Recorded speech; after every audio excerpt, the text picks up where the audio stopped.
Hi, this is Mark Arnold, and today is another episode of Fun Ideas Podcast. And today I have my special guest, Mark Kausler. He is only on phone, or on audio, so we can't see him today. But you could probably look up his picture or watch one of his many commentaries on Looney Tunes DVDs or something else if you need to know what this gentleman looks like. And also we have Kamden Spies, who's joined me on many an interview and works for Jerry Beck's cartoon research, writing columns from every now and then. So anyway, Mark, welcome to the show. Kamden, welcome back to the show. Thank you. I appreciate the invitation. It's good to be here. All right. So since you were talking about it right before we started recording, let's start again. So you asked me about some comic work I've done, and I was talking about doing comic book stories for American mythology, and I got a Three Stooges story in, and Pink Panther and an Ant and the Aardvark. And I said that they didn't pay very well. I don't want to go into it too much on the show. But okay. Anyway, but you were talking about that you got an Oswald the Rabbit story. So tell us a little bit about that. Yeah, well, I really wanted to do an Oswald comic. So I prepared a little 2-page sample just for my own amusement. And I sent it to David Gerstein because he's a fellow Oswald enthusiast. Right. And he saw it. He said, well, it's okay, but I think I'd rather write the story myself. So he did kind of a John Stanley-ish kind of a take on the character. He created a whole little village for Oswald to thrive in, and extra characters, and he sort of pumped up the role of his girlfriend Kitty a little bit in the story, and made, put a little bit more of a romantic spin on it. Not that it's a romance comic, but it's still slapstick and involves a magic act and all kinds of stuff like that. But so he sold that he got a friend, I think in Norway or one of the Scandinavian countries, to write it for him, to actually do the writing. And then he sent it to me with a little bit of a breakdown idea, and I did the artwork. I did all the drawing of Oswald and designed the supporting characters, and then did all the inking for it. And oddly enough, didn't do any of the lettering in the balloons. I had to leave it blank because it was going to be in multiple languages. We didn't know which languages was going to come out first. I think it came out in Swedish first. And then several years later, IDW put it out in Walt Disney's comics and stories. And that was, I never thought I'd ever be in that comic book. That was a real thrill. I didn't get to do the cover. He hired somebody else to do that, but she did a marvelous job imitating the style and she did the characters really well. So I was. When was this, Mark? When was it? Yeah. Wait, I've got the comic right here. Let me see if I can find the year. It was just a few years ago. 2015. Okay. Yeah, not that long ago for me. Now, does Oswald speak here? Oh yeah, he speaks all over the place. Yeah, he talks up a storm. Okay. Kind of like kind of like Felix the Cat and some of those characters did. Right. Yeah. Because I assume it's the Disney look on the Oswald. It's not the Walter Lance look or anything like that. Oh, we snuck in a couple of Walter Lance pages. A I'll panel. have to check this out. I'll have to find this issue. But a panel or two, we managed to sneak in a Walter Lance kind of look. But it's all based on the original, which I guess was designed by Ub Iwerks. Right. And it all kind of branched out from there. Hugh Harman, I think, of course. Lance wasn't Lance's Oswald in those first DC comics that were ever published? I've never seen them. You mean like More Fun? Yeah, those comics. I've never been able to look at a More Fun comic. Those are like way out of my range. They're online, I think. Yeah. They are? On the DC comic database, right, Mark? Yeah, but actually what I'm thinking of, and I can't see it, I'm looking at the side of but there's a box blocking it. They did a reprint of the very first issue. You've seen those oversized famous first editions that they put out back in the 70s and the Action Comics #1. Well, they did a brand new one of New Fun #1, and Oswald the Rabbit is in there in a couple of strips, and it's the Walter Lance design, and I had forgotten about that. The character's colored black or the white Oswald? Well, it's black and white on the pages, but I mean the color of the character. He's a white Oswald. Yeah. Okay, that's the late 30s one. Yeah. Okay, well that kind of makes sense because those came out in the late 30s. So, and it surprised me that it was in there, and it might be why they never issued it in the past. They probably had legal issues back then that kind of got resolved when Disney got the character back. Who knows? I don't know. I'm making it up. But like, I know for a fact those Van Buren Sunshine Makers characters are in there. I do know that. Wow. Yeah. Which I found that fascinating. My old boss, Tom Goodson, who I worked for when I was a kid in St. Louis, worked on the Sunshine Makers. Yeah, he did quite a lot of animation of the Glooms characters in that. The guys who sing "We're happy when we're sad" and pace back and forth. And Tom used to bring in to the little company where we worked paintings he'd done, beautiful gouache paintings of the dwarfs from that the little Glooms from that cartoon. He was very fond of that, and he was not a sentimental man, but he really had a great fondness for working on that picture. And so Tom was the first guy I ever worked for in animation. That goes back, to when, 1964, 1965, when I worked for him. I worked for him after school. I wanted to get enough money. I wanted I actually worked for supplies. I couldn't afford to get cells. I was making my own little films at home on 8mm, and I wanted some cells. And he made me a deal where he would train me to do in-betweens for him, and he would pay me off in art supplies and cells. So I was very happy with that arrangement. And I made a little cartoon called Sing Along with Yogi Bear when I was just a kid. And it has no sound, unfortunately. I always had to supply the sound when I ran it, but I had a good time making that. And in that little cartoon, I had a pretty grisly ending. I think Yogi kills Boo Boo with a giant boulder. He just squashes him. Bambi meets Godzilla, and you got kind of violent. Well, it's not as well timed or as clever as Bambi meets Godzilla. That's made by my old friend Marv Newland. Yep. We worked together at Spung Buggy Works very good. back in 1970. I graduated from Chenard in fall of 1970, and we worked there for a couple of years before Marv moved to Vancouver, Canada. And we had a good time working there. We made a lot of commercials. We used to make a commercial a week there. The schedule was so tight, we would literally turn out 45 feet of reasonably full animation every week. Wow. So it was a good training, and I was fresh out of art school, so they paid me like $75 a week, and which was pretty darn cheap. You could get a whole spot for $75. Not bad. Not bad on Frank Terry's part. Frank Terry was my boss. But then after a year and a half went by, I did some work over the weekend with a friend of mine. We freelanced on a commercial for Exide Willard batteries, as I remember. And I think I made $400 that weekend. And I thought, boy, something tells me, the handwriting's on the wall. I think I could actually make a better living freelancing than I can working for Spung Buggy. So I asked for a modest raise. Frank, I'd like to continue with you, but how about 125 a week? He said, "You're fired." Ooh. So I packed my bags and left. And then I had a little bit of a dry spell for a couple months, and then I started to get jobs. I worked at a lot of the little small studios around town in those days, like the Habush Company and Didn't you work with Chuck Jones? Things like that. I did a little work for Chuck. That's a funny story. I'm glad you brought that up. There's another funny story about being fired. I worked on a Roadrunner cartoon called Freezed Frame, which was used in a TV special that Chuck was producing. And I committed a cardinal sin. I showed the Roadrunner's legs as he ran across the shot. It was timed very slowly. So in my head, I thought, well, Chuck must want the Roadrunner, just to lope along, just so he's running slow. So I drew his legs, because I thought, unless he's running fast, his legs would not be in a blur, So he didn't like that.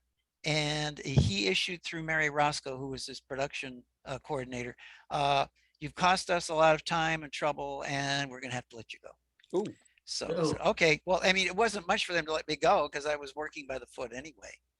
But I also worked on a picture called the Raggedy Ann and the Pumpkin who couldn't smile. Right. And he liked my stuff in that.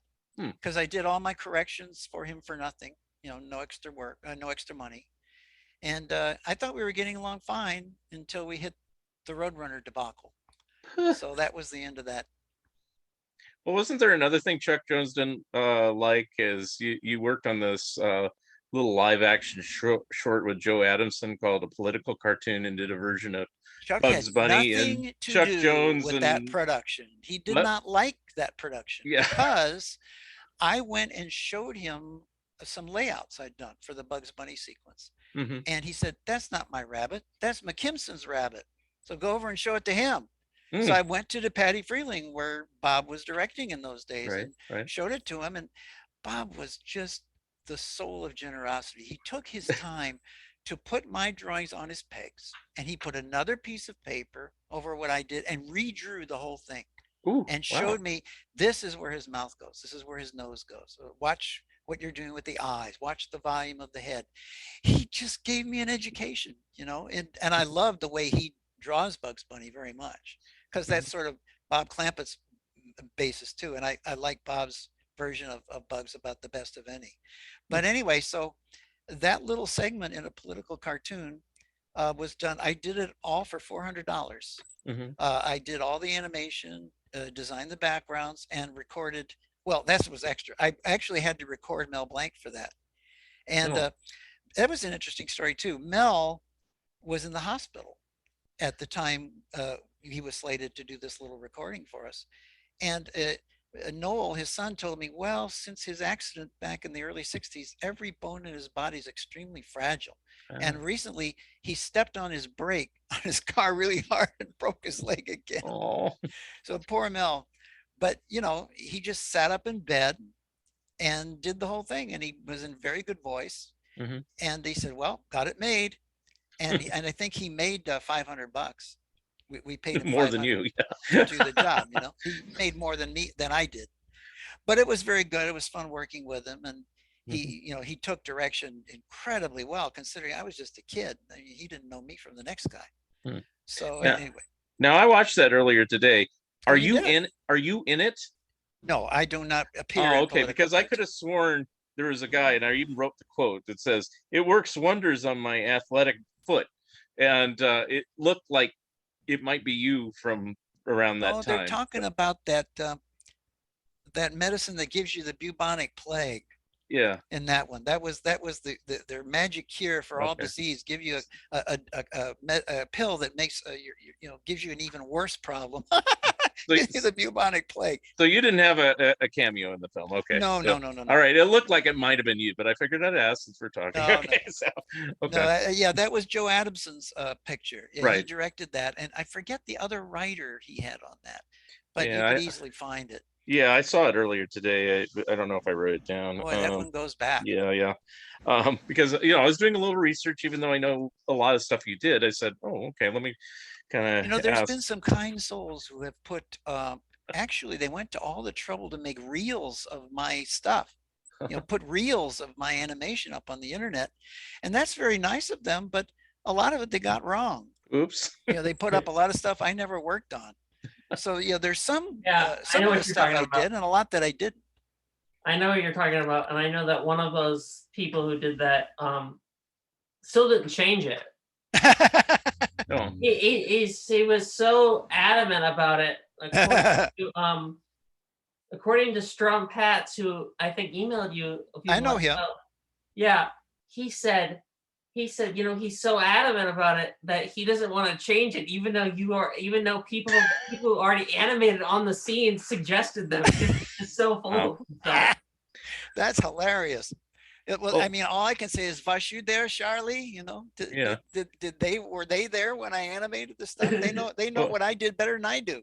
Well, let me see if some of these are true. I want to know now. Okay, so I read that after you in 1968 you won the Bob Cannon scholarship. Yes, to go to He Cunard. engineered that for me. Okay, so that's true. He was so nice to me. It was unbelievable. I was so lucky I met him.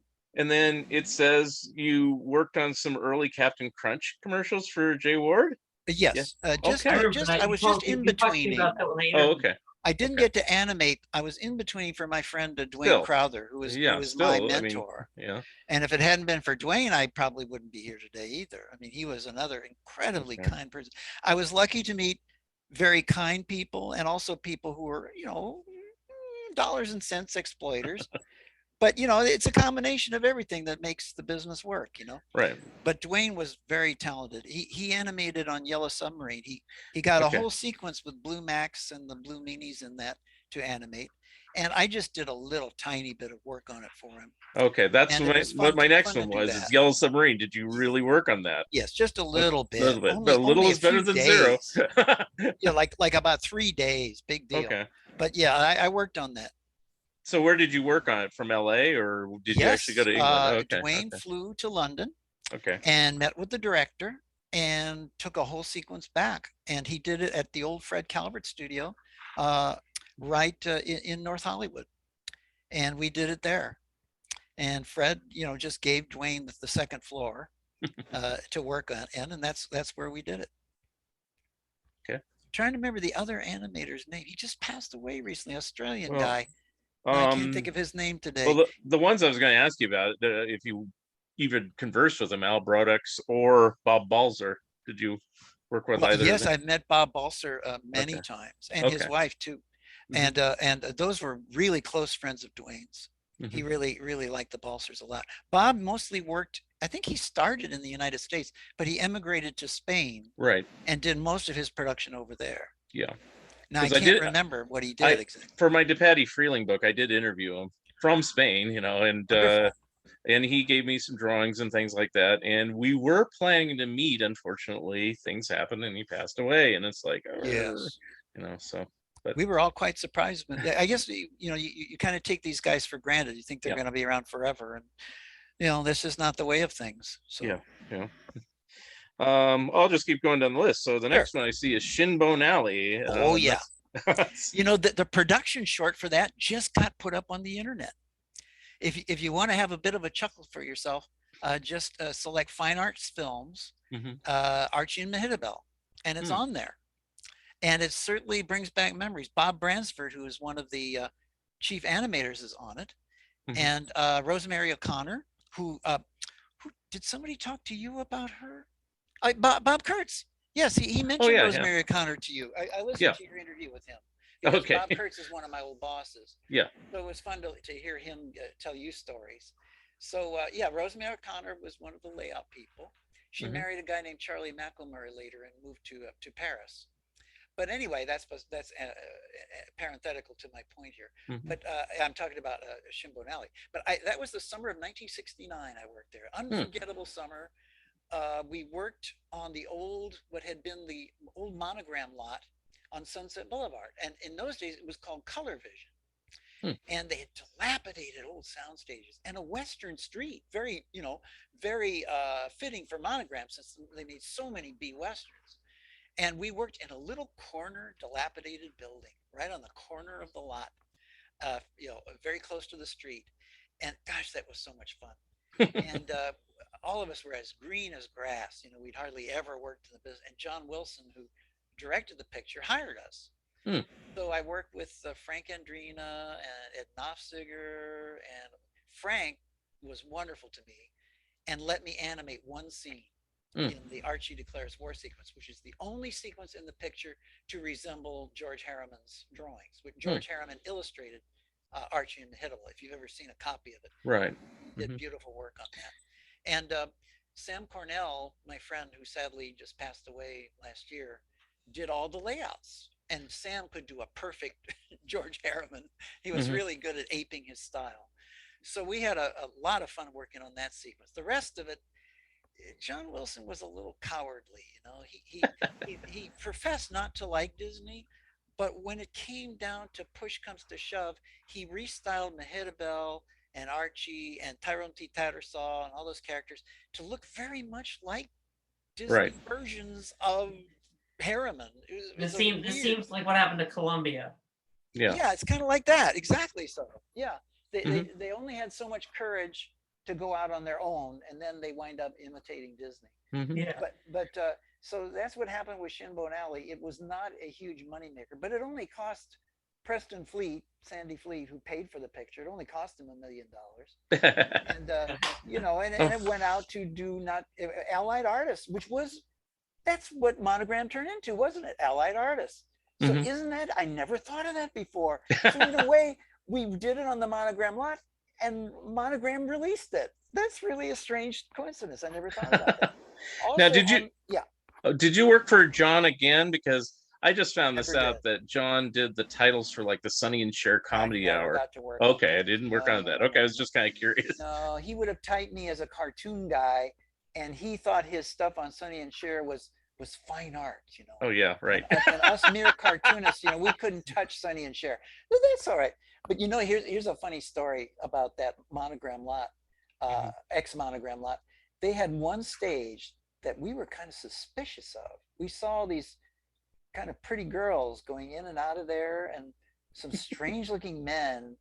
We went in there one day when nobody was there on a lunch hour. We saw these manacles and whips and chains and stuff attached to the walls.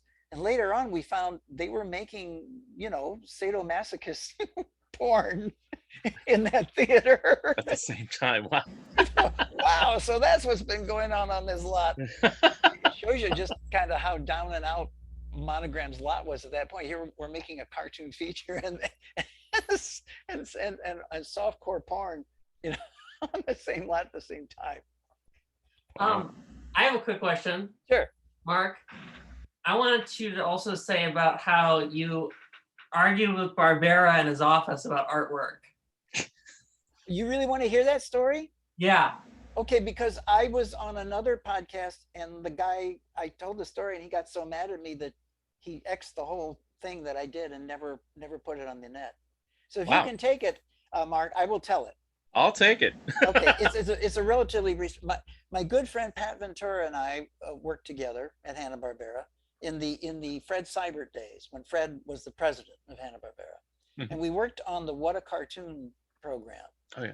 And we had a lot of fun because it sort of was right on the border of theatrical shorts and TV stuff, because they were 7 minutes long. All these little shorts Pat did, and he did Sledgehammer Opossum. He did his version of George and Jr. He did Yucky Duck. He did all his own characters and Avery's George and Jr., but his own take on it. Kind of sparse animation, but fun to do and really funny drawings. And we had a lot of fun working on those. Well, one day he got an appointment with Joe Barbera, like the whole lunch hour, and he asked, would you like to come along? And well, and I brought along some old drawings Joe had made when he was doing Tom and Jerry, his directorial drawings. I had some of those. I had them from Nitwitty Kitty and some other ones. So I brought those up with me, and we had a good time for about the first hour. We chatted about the old days at Hanna-Barbera, not Hanna-Barbera, but at MGM cartoons. He talked a lot. He talked about Milt Gross and things like that. He talked about how Milt Gross used to be so suspicious and paranoid about what people might be saying about him, that he put his ear to an old heat register, which sort of a waffle pattern, lattice pattern, and he would come downstairs and that waffle pattern was imprinted on the side of his head. And he said, "Oh, been listening again, eh, Milt?" And he would be very embarrassed and not say anything about it. That was a funny story Joe told us. But then at the end of all that fun, I showed him his drawings. I said, are these yours? And can you tell me anything about them? And he looked at it and says, yeah, they're mine. And I want them. I want them back. They're mine. And I said, well, I've had these for a long time and, I'd like to hold on to them.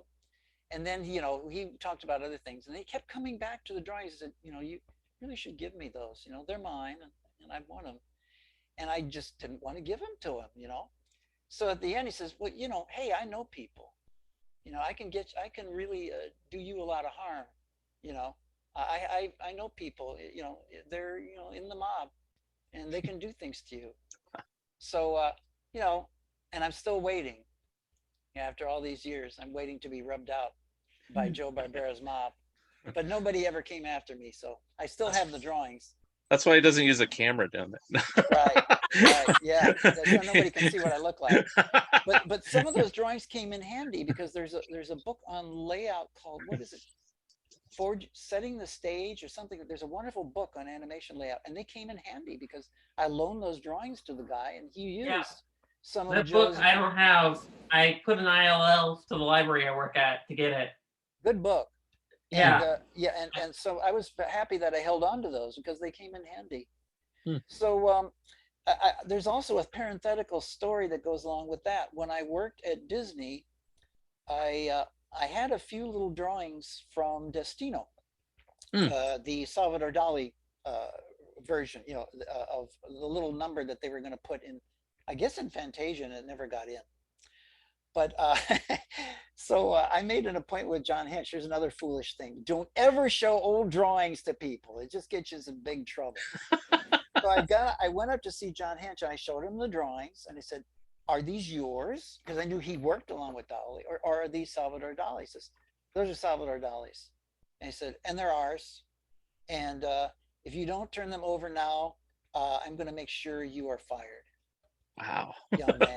Young man, I'm going to be sure you are fired. So I was a little less stubborn, I guess, because I didn't want to actually be fired. Mm-hmm. So I handed the drawings over.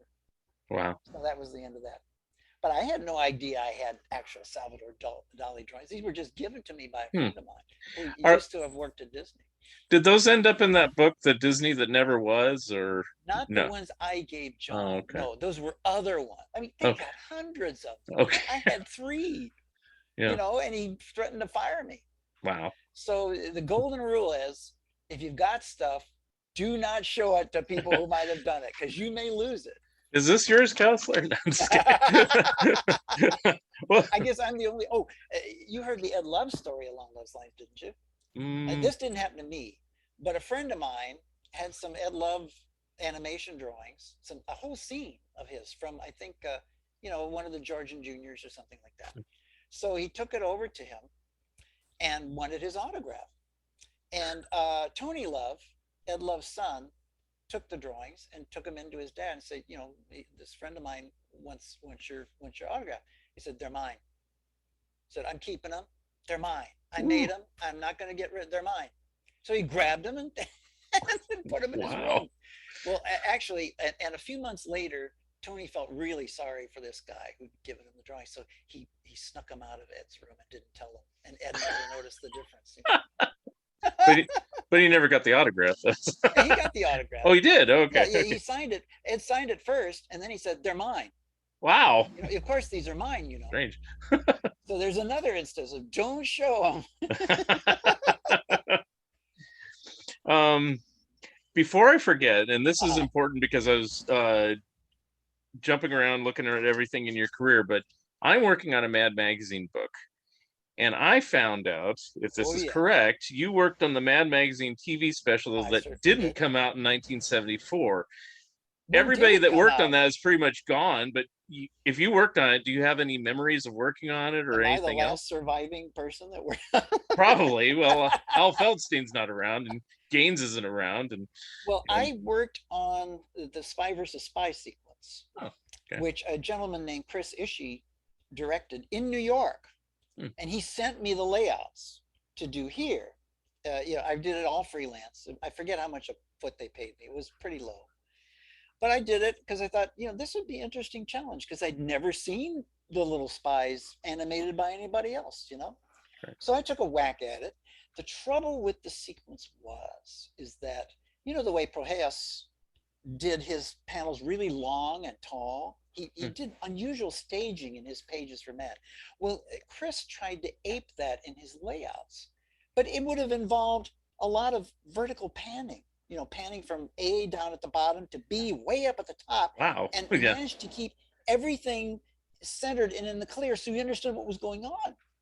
Well, he didn't really think too much about what it was going to, and as the animator, I had to be concerned about, is this going to make sense when the cameraman gets through shooting it?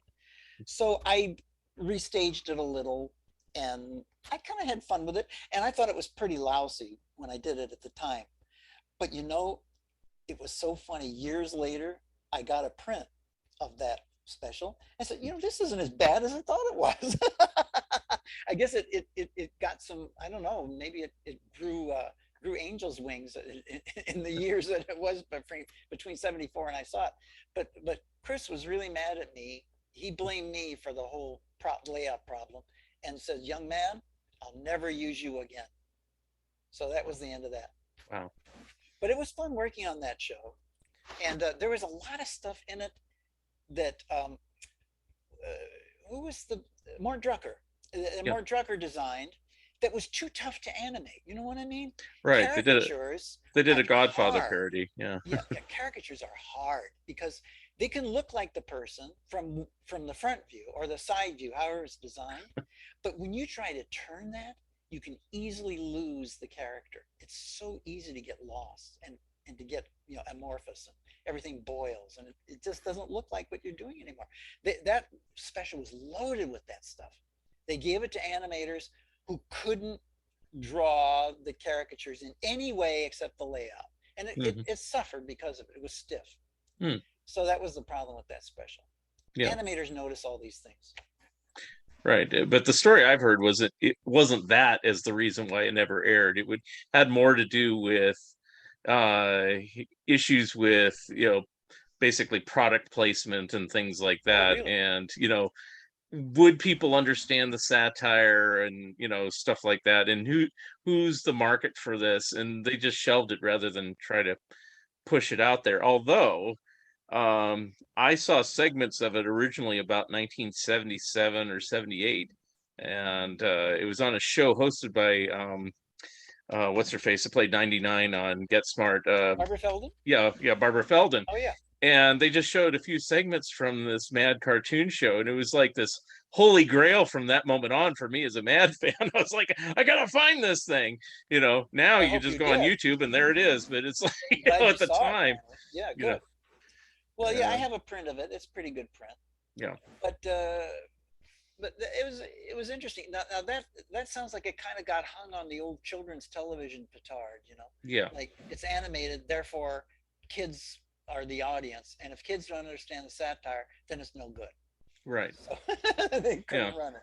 That's too bad. Yeah, and you know, actually, I think it's the most faithful Mad adaptation. I mean, if you compare it to Mad TV or the later Mad cartoon series or Up the Academy, it's like yours was pretty much spot on. So that's well, we were lucky in that I think Mort Drucker himself actually did some of the layout on that thing. And some of the who was the guy that did what Mad Looks At, or they had animation that looked like Bob Clark's stuff. Yes, I'm thinking of Bob Clark. Okay, and then Don Martin stuff, and you know, there's another guy too who did as seen as, or as Mad sees it, or something like that. It's been a while since I've seen those magazines, so yeah, it's like George Woodbridge did stuff, Jack Davis, and you know, that's like, I think Jack may have worked on it too a little bit. I think there was I'm forgetting Don Martin. Yeah, because that was, I think, some of the best stuff in that show was Don's, you know, and I think Don actually did a layout or two. But his style worked beautifully for animation because it was simple, it wasn't complicated. It looks kind of like circus clowns with little bulbous noses. It was easy to turn, big floppy feet, and very animator friendly. So I often wondered, how come nobody ever sold a Don Martin program, you know, or a Don Martin series? It was so funny. One thing, funny you mentioned that. One thing I found out, and this is after I did my DePatty Freeling book, so if I ever update it or revise it, I'll add it in there, is that they were considering, DePatty Freeling, doing a Captain Klutz TV series. And it's like, I think the issue was, who owns it? Is it Mad or is it Don Martin? And, you know, it never, you know, and there's quite a few projects like that just never went past the planning stage, but that one missed my planning stage part at the end of the book where I said unrealized projects, and I go, damn it, I would have put that in there. I am going to talk about it in my Mad book, so it gets covered. But wow, you do so many books, it's really impressive. It's not easy to do all those books. It's not. Those Mad books taking I didn't even want to do it, that's another story, but it's taking far longer than I want to, but that's because I want to make it thorough. And of course, Mad's been around for 70 years, so I'm like, it's still going, I guess.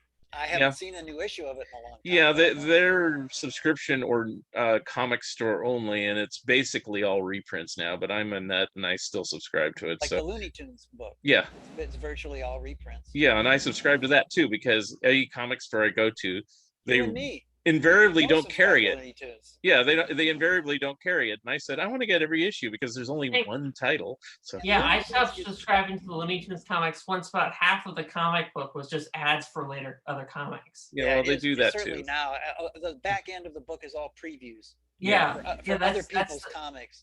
Yeah, which is strange. But I guess they figured they can sell them better that way or something. I don't know. I guess. I don't know. But it is cheaper to subscribe than buy them off the stands anyway. Printing is very nice on the more recent.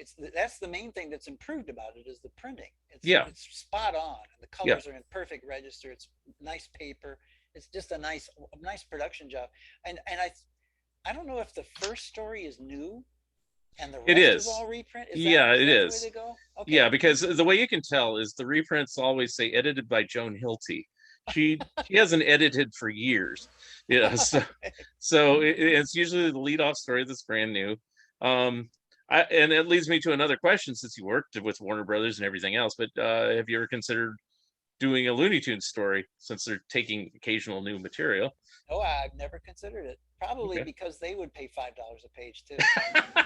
But I don't know if it'd be worth it. Well, it's DC publishing it. They have a little bit of money, I think. Yeah. But I mean, I have had a lot of run-ins with the corporate monolith, which is Warner Brothers. And it is not pleasant, to say the least. And trying to sell them a story that they didn't originate would be tough. Right. I think the best artist that works for their book is a guy named Dave Alvarez. Really good. And he does some really funny poses. He is really sharp in the way he draws those characters. But I hear through the grapevine they don't treat him very well either. Probably not. I heard he just got to work. He's now working at Disney, I think. Of course. Yeah, I think some of his stuff he posts online or on Facebook, you can kind of tell he's sort of drifted off into Disneyland. He can imitate anybody's style. You know, he can do Milt Kahl, he can do Glenn Keane, he can do Frank Thomas, he can do, Rod Scribner, he can do anybody. He's done Hanna-Barbera stuff, I know. Oh yeah. Like they did those awful DC Looney Tunes parodies where they put the DC characters and the Looney Tunes characters together. Yeah, I didn't. The only thing that was decent about that whole thing, and I read parts of it, was Dave Alvarez doing a Top Cat and Superman thing. Wow. The only thing that was decent, though, was the artwork of the whole thing. Yeah. Now you're making me sorry I didn't get them, but that's okay. You can't get them all. Too many. Let's see. So you've done stuff like for every studio. So let's talk about the Patty Freeling, I guess. So did you worked on the Flip Wilson special, That's the right? only thing I ever did for them. Okay, that's what I thought. The only reason I got in there, I tried several times to get work from Patty Freeling. They say, you're too young. We don't hire anybody that's got your small amount of experience. We're terribly sorry, but go peddle your papers, kiddo. But Corny Cole, I knew from working in commercials because Corny was good friends with Dwayne Crowther and did some work for Dwayne. So Corny got to know me and said, how would you like to pick up some scenes on this Cleo Wilson show? And they were paying, of course, extremely little. But I said, why not? It'll give me some experience. And they gave me a lot of crowd shots to do of the band, the kids' band playing on the bandstand and playing music. I got to do a long walk cycle of little Cleo Wilson walking along a long pan background and just looking in the various doors and things like that. I just did little scenes like that. Not a great deal of footage, but it was fun to do. You mind if I throw out a question, Mark? No, you go ahead. Go for it. Yeah, I'm asking both Marks here. So, my friend, I'm sure I don't know if you worked with him, Mark, Skip Craig, my friend Skip Craig. It was the editor on the Bullwinkle show. He and I were talking about the Crunch commercials for a while, and you worked at the tail end of the Ward era, didn't you? No, it was what, 19. That would have been 68. Oh, so you were the summer of 1968. A little bit remember. after their prime, just a little bit Just afterwards. a little bit after, but I remember there was a sequence with Captain Crunch riding on the back of an elephant in a howdah on top of the elephant's back. And that was, Dwayne hated that because he didn't want to go to all the trouble to draw all the tassels and all the stuff moving on the howdah, but he did it anyway. And I got to do some of the in-betweens on that. And then neophyte driver that I was, I got to take my little Volkswagen and drive that to the to the Jay Ward studio on Sunset Boulevard. And I sort of did some of the delivery of the artwork for Dwayne, which he appreciated. So, and that's when I almost got to meet Jay, but Jay took a look out his door and said, "Who's that? Never heard of him." Slam the door. Didn't even want to come out and see me, But I did. By this point, wasn't Jay a little bit of a recluse? Yeah, and he was an odd guy. He didn't trust people he didn't know. He was kind of scared of them. I have a similar story because they had the Dudley Do-Right Emporium there, the store, and I went in there, and his wife and Tiffany, his daughter, who was a kid at the time, because I was a kid, they would help people in the shop. And I think one time I was bold enough and say, "Is Jay here?" And I think his wife basically lied to me, and she says, "No, he's not here."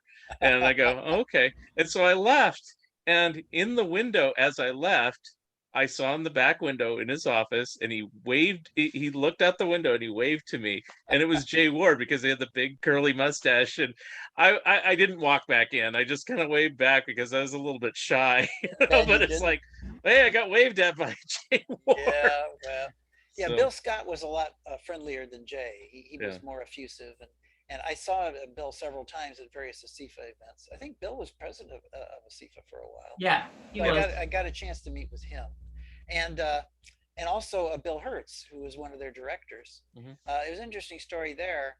When I came one time to drop off some artwork from Dwayne, Bill said, "Hey kid, want to see some drawings of Captain Crunch?" I said, "Sure."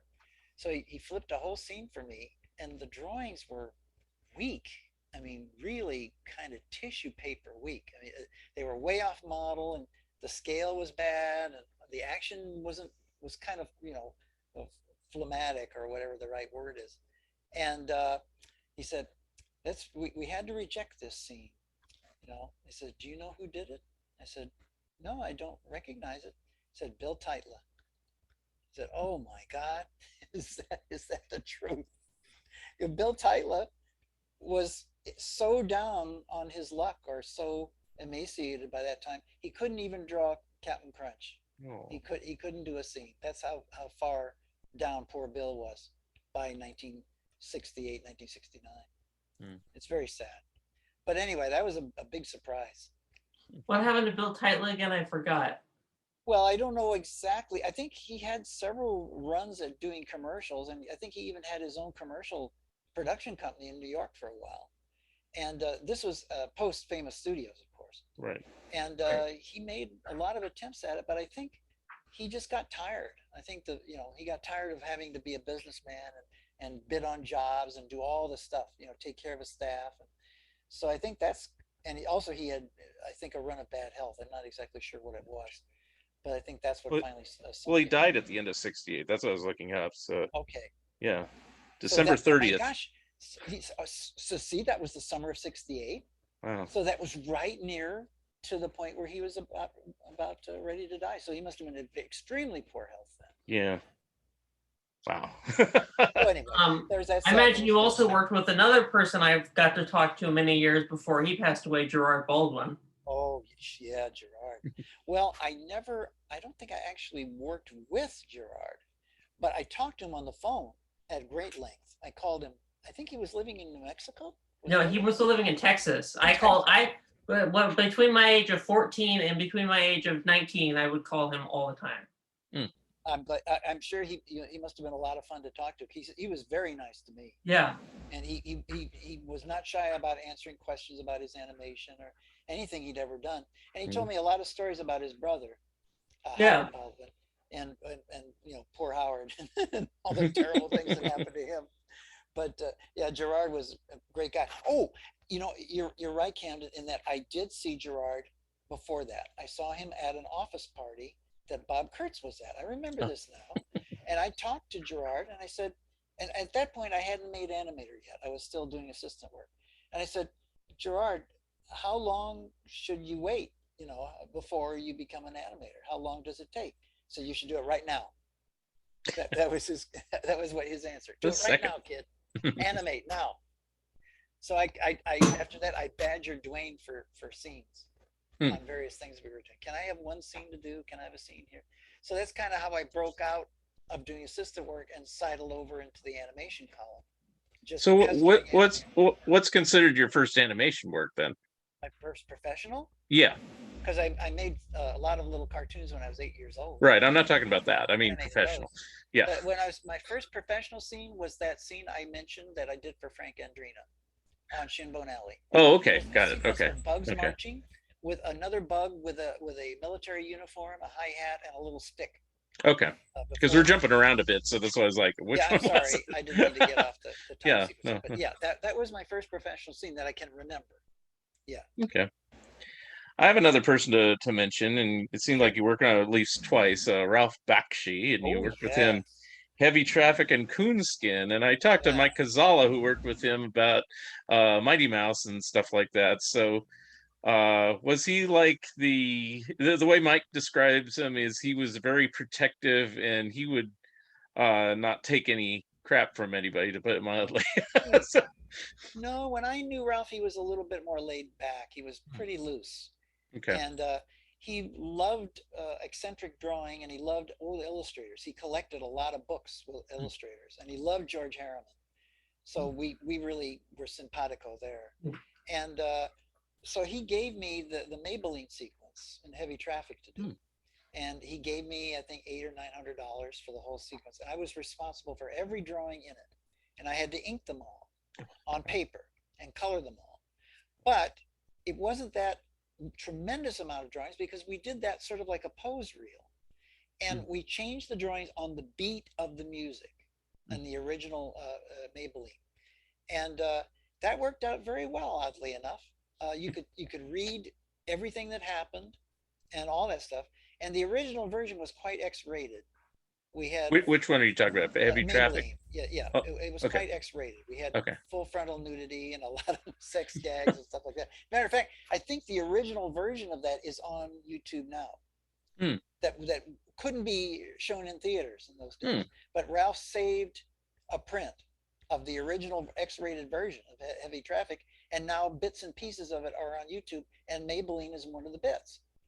And his producer, who was the producer on that show now? Famous guy, and now I'm forgetting his name. But he was the guy that really put his foot down about Maybelline. He says, you can't do this stuff, and we're not going to put it in the picture. And so I had to do these cover-up drawings that covered up all the sexy stuff. And so you see a big fat guy with a hand up on the top of his head, and he's sweating. Those are the cover-up drawings. when you see the expurgated version, that's how you can tell. But Ralph's producer on that was pretty tough to deal with. Are you talking about Steve Krantz? Yes. Yeah, okay, all right. Yeah, Steve really put his foot down. He didn't like the X-rated. Oddly enough, isn't Steve the producer of Fritz the Cat, which was X-rated? Yeah. Because Heavy Traffic was supposed to have been a sequel of sorts to Fritz the Cat. It was another X-rated Ralph Bakshi film, but by the time it got through the production mill and all that stuff, it wound up being an R. Yeah. And then of course there was a rotten Fritz the Cat sequel called The 9 Lives that had nothing, that nobody. Which one of the top Bakshi's top animators, Bob Taylor, directed. Yeah, that was Bob's. I did a little bit of cleanup work for Bob too on Heavy Traffic, but also then we did the little the Malcolm to Cockroach scene in Coonskin. That's what I did for that, and that's very similar to the thinking of Maybelline in that I had to do all the artwork. I inked everything on cell in that, and used kind of a red ink so it would stand out against a black background. And we did, and again, it's a Harriman kind of a knockoff. Malcolm was kind of a Harriman designed cockroach. In a way, he looks more like the illustrations in Archie and Mahitobel than Shinbone Alley does. So I did that little sequence, and that was fun to do. And I don't know who was the lady that did the voice, but she's excellent. She was the storyteller, and she did a wonderful delivery on that. I think it's the saddest and most melancholy part of Coonskin, because Coonskin is really kind of full of guns and gangster stuff, and a lot of people get killed. But that was a little kind of a quieter sequence, and was Yeah. fun to work on.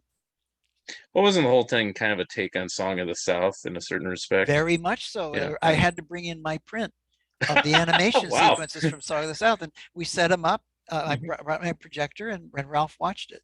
Hmm. Yeah, he patterned a lot of it after Song of the South. Definitely. I have a quick question, Mark. Uh-huh. One of the things I know that Mark probably had on his list too is, like, I've listened to tons of interviews with you. All of them, a lot of them talk about your friendships with Tex Avery and Hugh Harman and Rudolph Ising. Yes. I want to know about your friendship with Otto Mesmer. Oh, I wish I'd had one. I never got to meet the man, but I love his work very much, and I admire him greatly. I love his style. I use some of Otto's people in some of my stuff for Ralph. Not, some of his little, like his typical, his husband and wife characters that Otto drew from time to time. I managed to work them in. But yeah, Otto is just one of my very favorites. And I think that's the reason I have all the Felix the Cat comics that Harvey published, is because it's partly Otto's work and it's partly Joe Oriolo's. So right. I like his stuff a lot. Now, did you ever work with Joe? No, never. I've never even met him. Oh. Never even talked to him. No, sadly enough. But I love those Felix comics. I managed to get a fairly complete run of those. I used to love the TV serial. Right. You remember the Felix the Cat TV serial in those Harvey comics? Yeah. I like how it started out with a sort of a strict continuity, and then they sort of forgot what the story was about, and it starts to meander all over the place. Right. I got kind of a kick out of that. Now, have you, just because you're talking about it, have you been a collector all your life in tandem with being an animator? I've had that disease since I was a little boy, and I don't recommend it to anybody. Please don't get started collecting. See, Kamden, listen to this man. Right? Please don't do it, because you'll be sorry. Spinner rack behind me. Do you see the spinner rack behind me? I can see it. It's too late. That is a great way to display your comics, though. That's a Dell 1957 spinner rack. I love that thing. Yeah, I'm crazy about spinner racks. I can I tell a story how I got it real quick, Mark? You go ahead. It's really funny. My grandfather found it like on Craigslist, and to get that thing from Sioux City, Iowa to when I was living in Baton Rouge at the time was a hassle. They drove it on a Greyhound bus with nobody on the bus watching it. They just set it in the middle of the Greyhound bus. Wow. Fit in the storage. And here are these two guys. So my parents and I are at the Greyhound bus depot, and here comes out this box of this giant spinner rack comic book rack. I'm like, oh, sweet. I thought you were going to say they just chucked it out onto the train platform. Here it is, or the bus. Yeah, here it is. This thing has been driving us nuts this whole time. Oh yeah.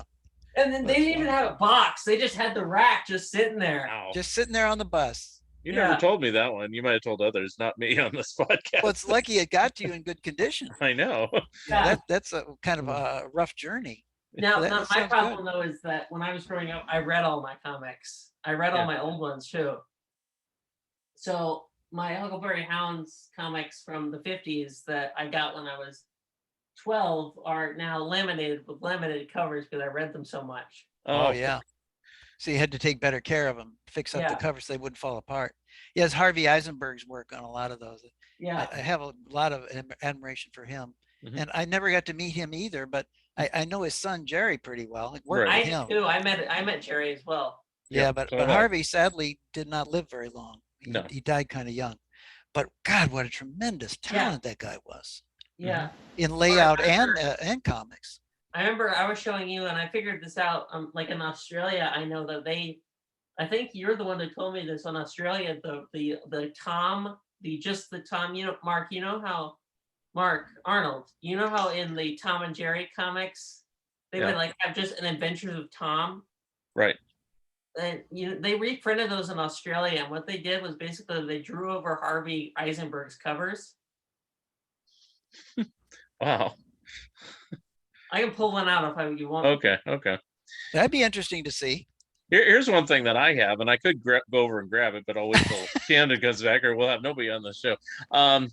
I bought years ago. I mean, we're talking 80s. What was told to me was a Yogi Bear original, and I can't even think of the incorrect person. Who's the person who did the Flintstones comic strip? Gene Hazelton. Gene Hazelton. And So actually, Harvey did a few of those right too. there. So I was told. That's great. Look That's at those. cool. That's cool. Wow, I've never seen those. These are Adventures of Australian. Tom. Yeah, these are Australian. My brother found these for me. My older brother. Mm-hmm. He found these for me in a dealer, and I'm just like, I've never seen or heard of this in my life. He says, he said, where do you find them? He said, no, I bought it from some guy online over the phone. I'm like, oh, he's sweet. What do those date from? When were they published? Let's see here. I would guess early 50s, but Looks like 50s. could be wrong. Yeah, and it's very. It's not even the date here. You see, they got all the Australian stuff around here. It's all Roman numerals. Yeah. Drawn by Jarvis JR Studios, printed in Australia. Yeah, there's no date whatsoever. No dates. No. So you have to carbon date it. No. It looks like early to mid 50s to me, but I don't. Yeah, I would say too, but it's interesting because I looked this up and I figured out that they used Harvey Eisenberg's covers and they basically did squirrels over them. Weird. And then this, it's like this one's just Tom. This one looks like you might see in like the Tom and Jerry strip, I think. Oh yeah. Right. Playing the part of an organ grinder's monkey. Yeah. In that cover, yeah. Of course, you've seen all the early stuff that when Harvey Eisenberg and Joe Barbera were in partnership in comics. Yeah. The Red Rabbit, Foxy Fagans, all those. Yeah, they actually had a little company of their own. I have one of those. I have one of the Foxy Fagans ones. I love the artwork in those. As I said, Mark, it's too late for me. Yeah. Well, actually, it's good because those Red Rabbits and Foxy Fagans are $300 a piece now. We need somebody. We need somebody to carry the torch. Come on, Mark. I think I paid like $3 for the ones I think I paid like $40 or something. I didn't these prices are just killer. Yeah, it's unbelievable. Just a few bucks for things. Here's the thing. I got a bunch of Dell at a comic book convention. These Mutt and Jeff Dell early DC Mutt and Jeffs were at $40 a piece. And it's like, you know what? No one's gonna buy these. You can have them for $10 each. Wow. Well, that's a pretty good discount. That's not. So bad. I got like the whole thing, a whole stack. He's like, you know what? I like these designs. And one of the things my dad's not interested in the same thing I am, but my dad told me a lot. One of them is how to haggle. So basically I convinced him, but just in a short second, he's like, you know what? No one buys these. These are good designs. I don't want to have them sit here. I'll give it to you each for $10 each, except for the one that was from the early 30s. And he says that will be $20. I'm like, okay, sold. Fair enough. All I can think of is Life of Brian, where he's, this bloke won't haggle. No, you got a 14 now. Oh yeah. Anyway, I like your shirt, Kamden. That's one of Grim Natwick's drawings. Yeah, what is that? One of Grimm's drawings from Dangerous Nan McGrew. Oh, okay. The Bum Bandit. This is one of the Rock and Pins drawings. At first, I thought, since I only saw the top of it, I thought it was just Dudley Do-Right or something. No, before I knew any of the other details about Rock and Pins, I bought the shirt from Rock and Pins. I know Mauricio very well. Yeah, yeah. Well, he did a pin of my little. Did he do that too? That's Schoolhouse Rock. That's Schoolhouse Rock. That's a nice shirt. This is from Target. Target. Target. Oh, I get it. I get what you mean. Very good. Well, that's good. That's better than I thought Target had. That's a nice shirt. I have to look for that. But Mauricio did a little pin of my It's a Cat character from my little independent shorts that I did, in the 2004 and 2012. Yeah. So I was going to ask about that. He did a beautiful job on that little pin. You know, I was great going to ask job. about the Mark. How did those shorts come about? Because They came about just because out of frustration, because I was working on a lot of pictures that I wasn't too crazy about, like Looney Tunes Back in Action and Osmosis Jones. I thought, oh God, you know, there's got to be more to life than working on this stuff. So I came up with a storyboard. I heard an old record called The Cat. And I thought, you know, that's a really great little number. And I began to imagine action to it and things like that. And I thought of a whole cast of characters and the little Itza. And then I started animating it, just one scene at a time, you know. And every time I'd have downtime somewhere, I'd always bring the scenes with me. And if, you know, we hit a gap, which was like with Osmosis Jones, you know, we hit a gap like, you know, every 2 weeks. And they kept rewriting the story, you know, 100 times. Right. So I would just start animating, and that's how I finished the picture. I finished a whole 3-minute cartoon, you know, just in my downtimes. And then my friend Greg Ford in New York took it upon himself to do the cells. And we did the whole thing full cell, full color, and shot it traditionally. No digital in the whole thing at all. Just all traditional stuff. the sequel too. And yeah, and the sequel as well. Although the sequel was somewhat touched by the digital era in that there's no film. It was done on a, what do they call that? A DCP? This little chip that you put in a projector in a theater, and it looks for all the world like film when they run it. But there is no film prints. Although it was shot on film, it was never printed on film. Right. So that's where digital came into the process. On Some Other Cat, that was the sequel. Yeah, I know that that's your whole shtick though, because that's what your blog's named after. That's what your and that's what your Facebook profile is out of. So that's your whole shtick. Yep, you're right. Yeah, well, I was quite happy that I got those done. I didn't think that I would be that fortunate because it took so long. It took nearly 20 years to finish those 2 cartoons. And it's a long time, you know, and a lot of things can go wrong and a lot of things can disappear.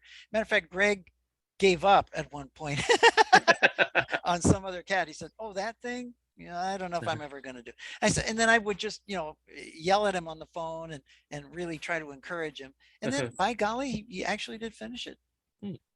And Rose Eng, who was our inker, that she has a Harvey connection. She was an inker at Famous Studio.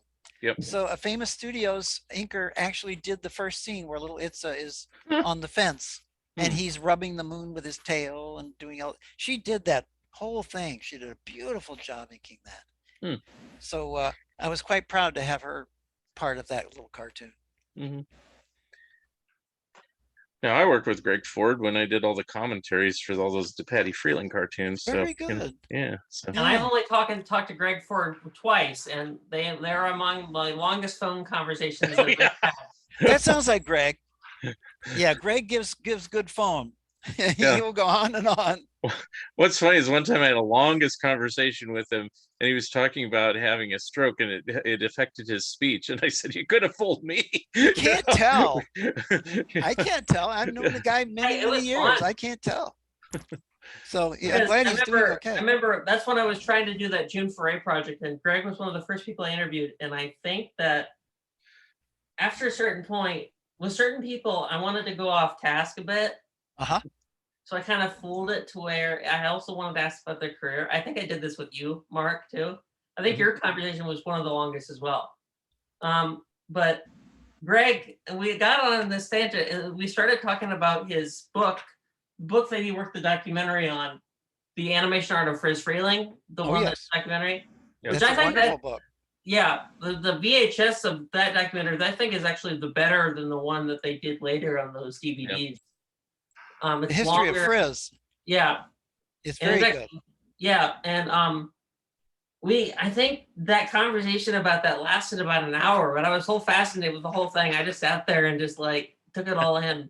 Let him talk.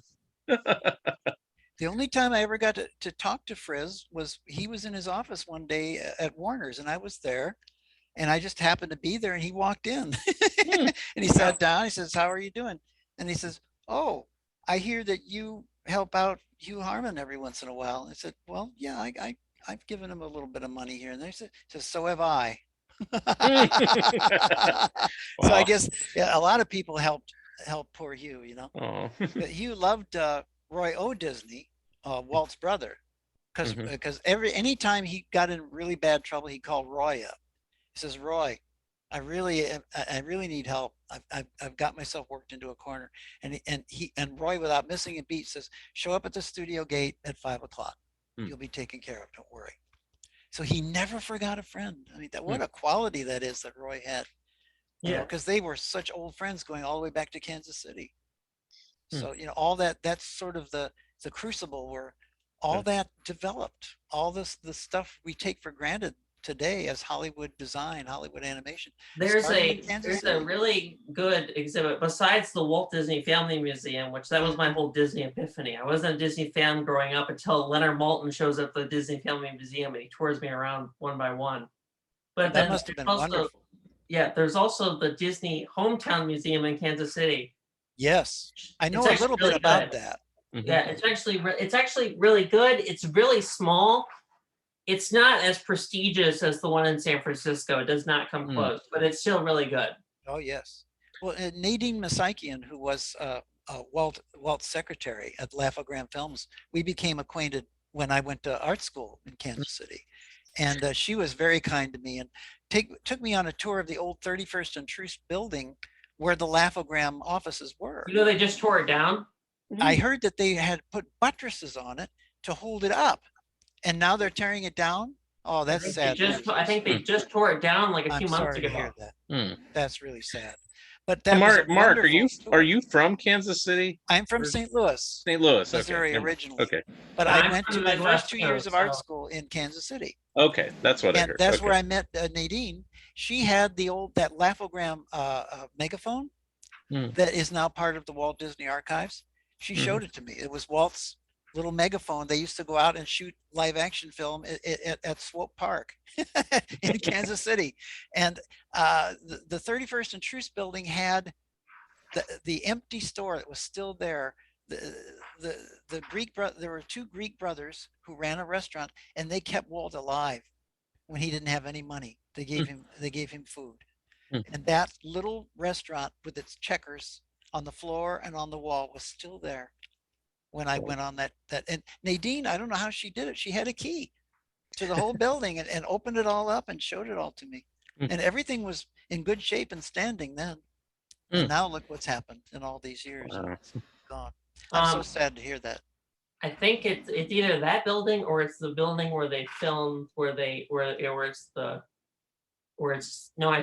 the last Kansas City Film Ad? Yeah, that could be. I went on a tour of that too. That was one of those two buildings they just tore down. Did they tear down Kansas City Film Ad too? I don't know. That was a beautiful old brick building. You should research that. Yeah. I love that building. It still had the catwalk in it. The stage that they used to shoot some of their commercials was still there when I visited. That was a long time ago. But there was so much history in that building. Mark, I got a quick question for you. Yes. Did you ever think about working in stop motion? I came close to it at Spun Buggy. Frank Terry wanted to do a couple of things in stop motion, but Frank went off half-cocked. He didn't really know what he was doing. He didn't know how to position the puppets so that they didn't fall over. There were all these things he didn't know. And he managed to get them done, but they weren't all that. They were certainly nothing that George Powell had anything to worry about. That's for sure. Did you ever meet Willis O'Brien? What did you say? Did you ever meet Willis O'Brien? No, I never got to. I met Mrs. O'Brien. Yeah. But I never got to meet Willis. I have a good Mark. Did I ever tell you my King Kong story? What is your King Kong story? I don't know. Arnold, did I ever tell the King Kong story in this podcast? I don't think so. Okay. Tell it. This is my favorite story out of anything that's ever happened in my life. This is my favorite story. I had to go to a camp, and when I was little, I was very nervous kid when I was little. I'm very loud and everything now. I was then too, but I was very nervous kid when I was little. So I was afraid of animals when I was younger. So when we had to all go on this field trip. It's like, I'm from Baton Rouge. In Baton Rouge, we have the nation's worst school system where I'm from. Sorry. So we all went to private school. So I have to defend that when I'm living in Birmingham, why I went to private school. So I went to the school. We had to go to this Christian thing, whatchamacallit. So I was in this thing. Everyone was going horseback riding, and I wasn't. I didn't want to go. So I'm hanging around. I'm like, okay, where's the bathroom? And I go to the bathroom, and then there's this sitting in this pile of posters of King Kong, just sitting there, and just no, this is weird. So I'm thinking to myself, there's posters of King Kong, and Miss Cheryl, who works the thing, is saying, yeah, they've been there forever. And I'm like, wait, what? And the guy, I think he wasn't joking either. He says, oh yeah, they've been there since before I was working there, I've been working here since 1984. They've been here since then, since well before then. And I'm like, you're sitting there and there's a bunch of 8-year-olds who are in this kind of thing. It's to the point where those posters, I would not touch them, right? Because this is a bathroom with 8-year-olds around it. You don't want to touch that thing. You don't know what has been pointed at that poster, right? But that poster could have been there for 50 years because apparently I almost thought that was like his shame closet or something. Whoever ran that place, because there was just 2 posters just sitting there, and this guy who had been there since 1984 said, yeah, they were there when I first got here. And I'm like, why are you sitting there? Why are they still there? I said, I don't know, I just wanted to leave them. I'm like, you left them there. Weird. So Willis O'Brien left those posters? No, not Willis O'Brien. The person who owned that Christian school just had these King Kong posters that had been there since the guy who was, well, we know for a fact they had been there since before 74 at least, right? Yeah. And they had just been sitting in the bathroom of the horse stable and there were 2 of them for over 50 years. Oh my gosh. And when your school is full of 8-year-olds, you don't know what has been pointed at the posters. So that's probably half the reason they didn't touch them. So are they still there now? I would imagine so. If they've been there what happened to them. Before, there's no reason they wouldn't be touched now. Go get them. Go get them. They're worth lots of money. No, I don't. Anyway. That's quite a story. Yeah. I don't know if this guy was fooling me though, but he definitely did seem like he had been there since 74. Wow. But I don't know if this guy was fooling me or not. But if not, they're all idiots over there. Well, but I'm gonna tell you right now, I wouldn't touch those either. Yeah, right. Probably not. But Mark, I have this question for you, and it was just going through all your things.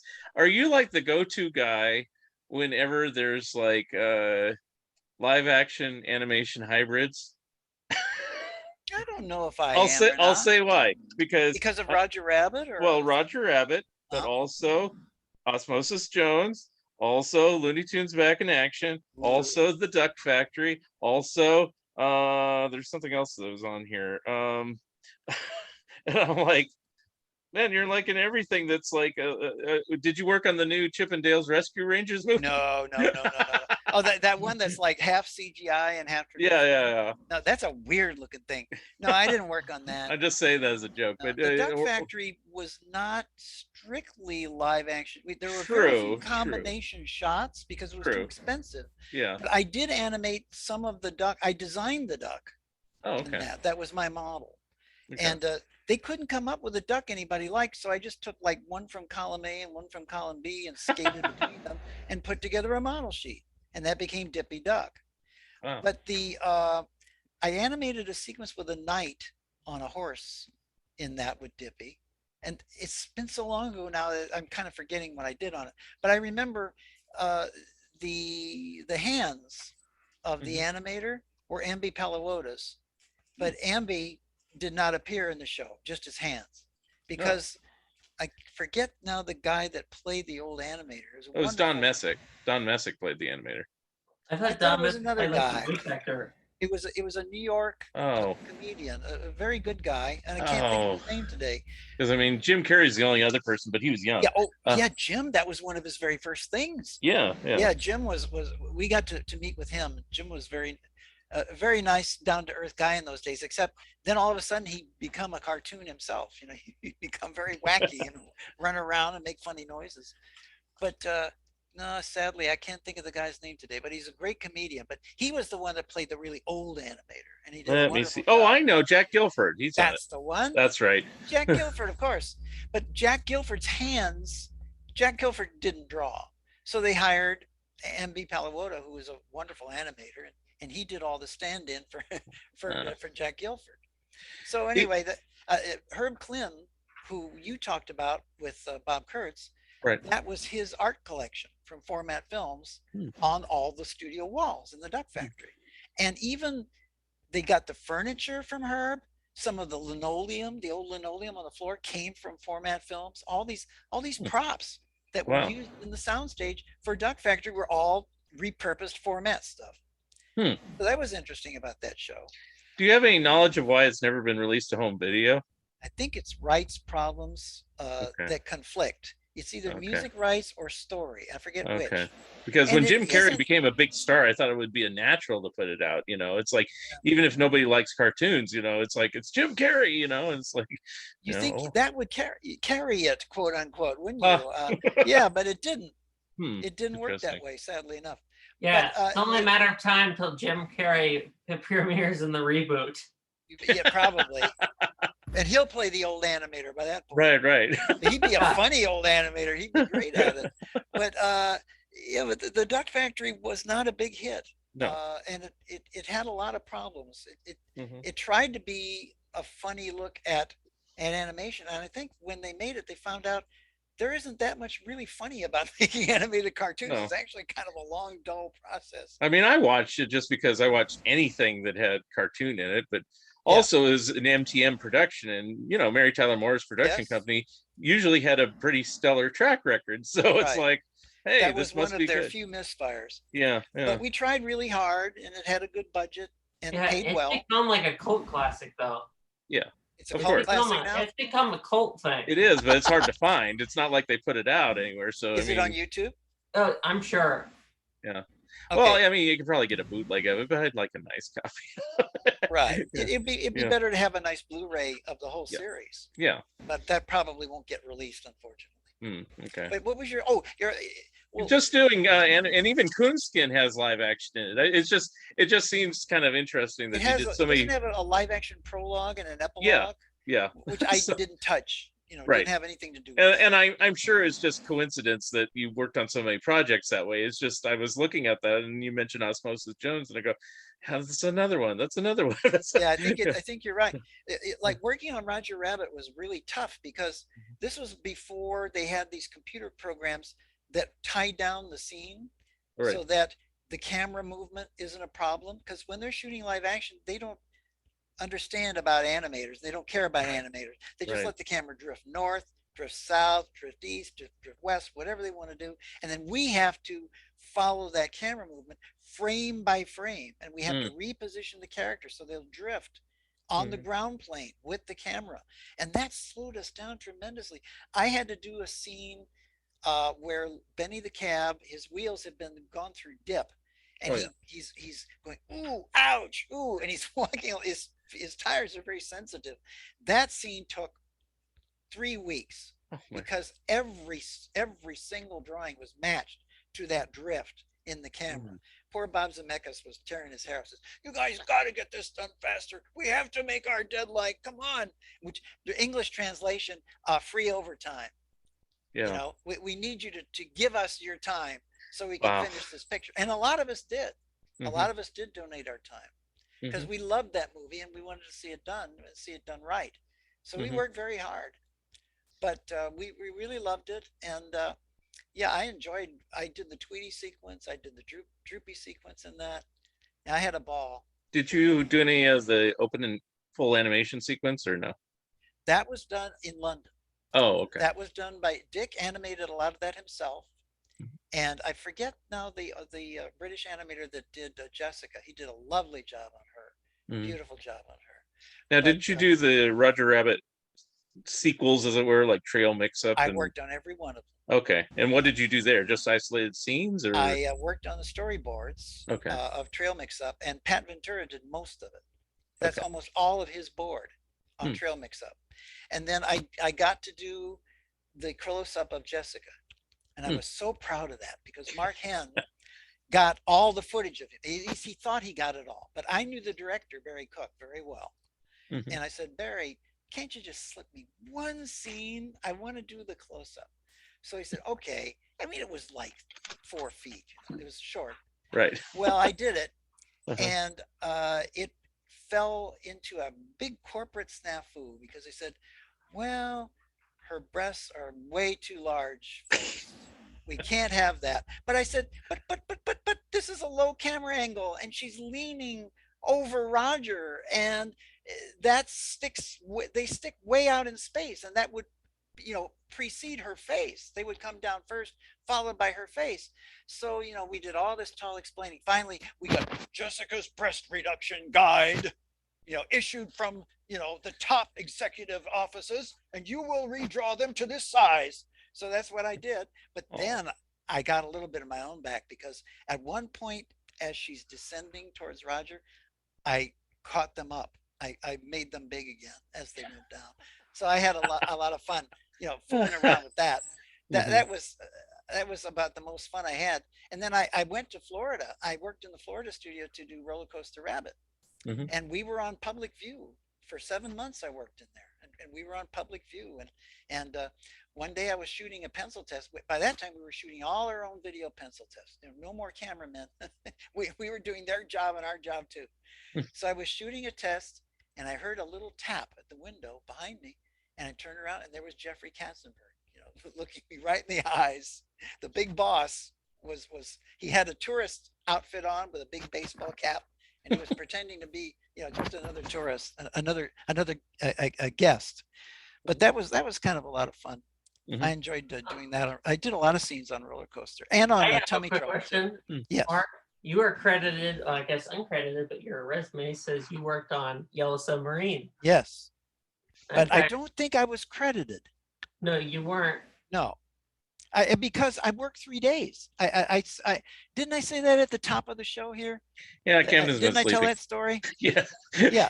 Rewind it. Camden, rewind it. Watch the beginning of the show. Yeah. Watch the top of this production, and you'll see.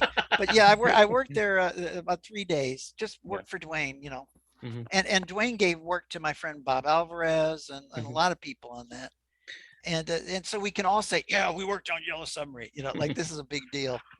Did you ever speak with Bob Hieronymus, since because he did 2 books on the Yellow Submarine? I have one of them. Okay. And I never did speak with him, though, sadly enough. Okay. Because it's a pretty good book, though. I have the first book too, and he's done a second one. Jerry Beck says the second one's just as good as the first. And I said, what would be in it? It is as thick as the first one. So eventually I will get it. So yeah, I kind of feel the same way you do. I'm kind of waiting until I find a copy lying around somewhere that I can snag. Yeah. But I would like to read the second one too, because the first one was good. Yeah, but Jerry says it's a good book, so maybe I should finally trust Jerry Beck on something, huh? Okay. Hey, Mark, I have a question for you that we haven't even asked. How did you first get into Disney? Oh boy, what a story. Well, during my freelance years, I was freelance 17 years. During those years, I kept trying to get into Disney. I applied over and over and over again.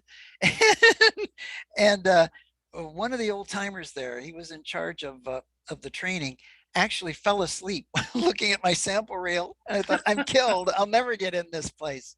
So what happened was I got a job working on Family Dog, the first Family Dog for Brad Bird. And I animated some of the scenes with the little dog pushing his dish along the floor with his nose. And then he picks up his empty dog dish and drops it on the floor, if you remember the scene, and it clatters to a stop. And he tries really hard to get the housewife's attention. And he's trying really, really hard. And then he runs with the dish and shoves it, and it hits her leg, and she gets really mad. But that was my scene. I did a couple other little scenes in that too. But somebody saw that at Disney and liked it so much they said, we could put him on Oliver and Company. Maybe we don't have enough animators to do that show. So I worked. That was my first job at Disney, working on Oliver Okay. and Company. So And then then I that worked on means Beauty and the Beast too, and I had a better time on Beauty and the Beast than Oliver and Company. so that means IMDb is wrong. What did they Because say? it says you worked on The Rescuers No. and The Black Cauldron and Great Mouse Detective. No. See? The wrong. No, all And that's I know long. those all predated. I say, when was this Family Dog thing made? 1940 or what? No. Because I know when that came out, and it's In the like 80s, I think. I'm sure it wasn't in production that long. So it's No, like, it was in the okay. 80s. Okay. No, but all during the making of Rescuers and all that stuff, I was freelancing. Yeah, I did you one better, Mark Arnold. I got Mark Kausler gave me his resume at one time, so I did you one better. Yeah, he already had all the inside info. Oh, okay. And then it says you worked on Soccer Mania. No. Yes. Oh, you did work on that one. Yes, that was an independent production that Daryl Van Sitters did under his own roof. Okay. Yeah, and we made that. Okay. Then they took that picture away from him and reworked the whole thing. And that's the version we didn't even get on the air. But then Disney took it away and reworked it, and then they put their version on. Okay. I guess that's when you got to work on Box Office Bunny too. Yes, that was done, independent production that Daryl directed. Yeah, I did work on that. Okay. I asked a quick question about, I one time remember Gerald saying something about that, because I asked him about that one time when I was doing my Jim Foray thing. And he says, here's the thing, Kamden. He says, whenever a movie, he says, you know why they often ask for a short subject at a major studio. He said, why? He says, when a movie's gonna flop. So they stick a short subject at the beginning so that people, will be attracted to the main feature. I was going to ask, do you think that's true? I don't know. Kind of hard to say. I know it's been true at times. Yeah. Because I forgot. I think it was the Pebble and the Penguin. They put a Woody Woodpecker short, and I think that was the attraction because they didn't have faith in Pebble and the Penguin. I never saw Pebble and the Penguin or the Woody Woodpecker short. Sorry to say. And then there's some other movie that they did a short like that, and I'm not counting Disney stuff because Disney always throws a short on everything. But you know, just but I used to never see shorts in the theater because I grew up in California in the Bay Area, and it's like I don't remember ever, other than Disney films, like people say, "Oh yeah, I saw like Hoot Clute in the theater, and I saw Blue Racer." And it's like, really? I never saw anything. The first time I ever saw an animated short that was attached to a feature-length film is a reissue for Superman the movie with Christopher Reeve. They added Nighty Night Bugs at the beginning, and I was like in heaven because it's the first time I ever saw Bugs Bunny on the big screen. Wow. Yeah. Well, I'm so sorry you didn't see those. I mean, in Missouri, where I grew up in a little town called Webster Groves, we had the Ozark Theater, and they had 20 cartoon marathons. Wow. Sometimes on Saturdays and Sunday.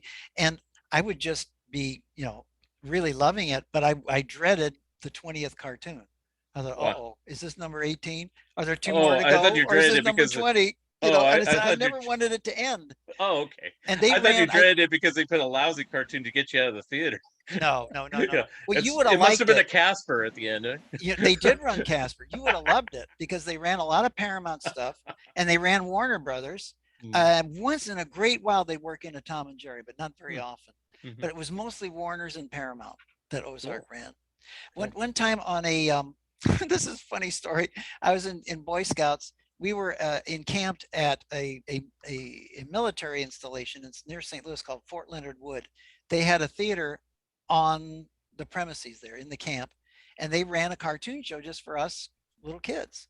And unfortunately, it was all like Swifties and Shorties and things like that, the late Paramount stuff. I said, oh no, not this stuff. Even at that age, I hated those later famous studios. I was very sad that they ran those. I have a good question for you. So would that explain why I have army prints of the TV Popeye cartoons? You have army prints? No, I have no, not an army print. I have a military school prints of TV Popeyes. Yeah, just I guess it was owned by military schools. Are they the ones that are made for television? Those? Yeah.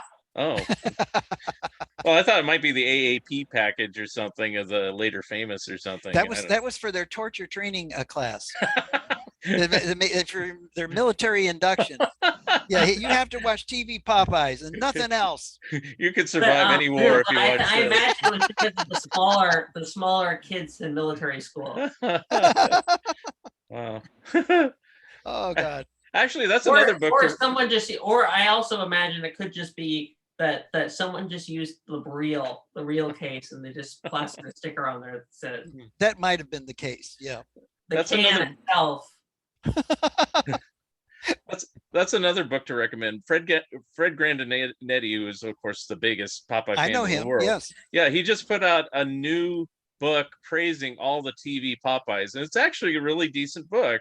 You know, he breaks it down by each studio, and he gives his own rating for it. And he's actually, you know, sometimes he says, "Wow, they did a lousy job here." So it's not like he just praises everything. So yeah, it's like it's a very good book. I'm guessing it's kind of like one of the best books I think out there about review books is Leonard Maltin's Disney Films book. Not the second edition, the first one. Oh yeah. The second edition was a little bit more fluffier, I think. He had to tweak things a bit, I think, because once he got involved with Disney. But the first one, he would be brutal in some of them. He'd be like, you know what? This would be like, no, it's awful. I'm sorry, it sucks. Yeah, I think you're right. Yeah. Yeah, I got to animate Popeye once. Really? Have you ever seen that little commercial? Do you ever see that thing that who's that guy Michael? He puts on some cartoons for Saturday mornings every week. It's a I know. It's a podcast he does. That one. Okay. And he included my Popeye commercial a few weeks ago. I was so surprised. I hadn't seen it for a long time. What was it? It's for promoting? Popeye video games. Oh, okay. Because I know they had Popeye for Quaker Oats and stuff. And we tried to emulate the Tom Sims and Bella Zaboli era, Popeye, and it was kind of fun. My friend Sam Cornell was the director of it, and I did all the scenes in it, and we even tried to do the Fleischer 3D setback thing, but we didn't actually build the setbacks. They built an actual set on a stage. And then we put the characters over that. Unfortunately, you can barely pick up on it because those scenes are so short. I have a question, Mark. Have you seen the new? You heard that Ty Eisman's retiring, right? Yes, I just saw the first new Popeye strip under the new guy. Yeah. Today. Yeah. What do you think? It's just okay. It's not horrible, but I don't understand.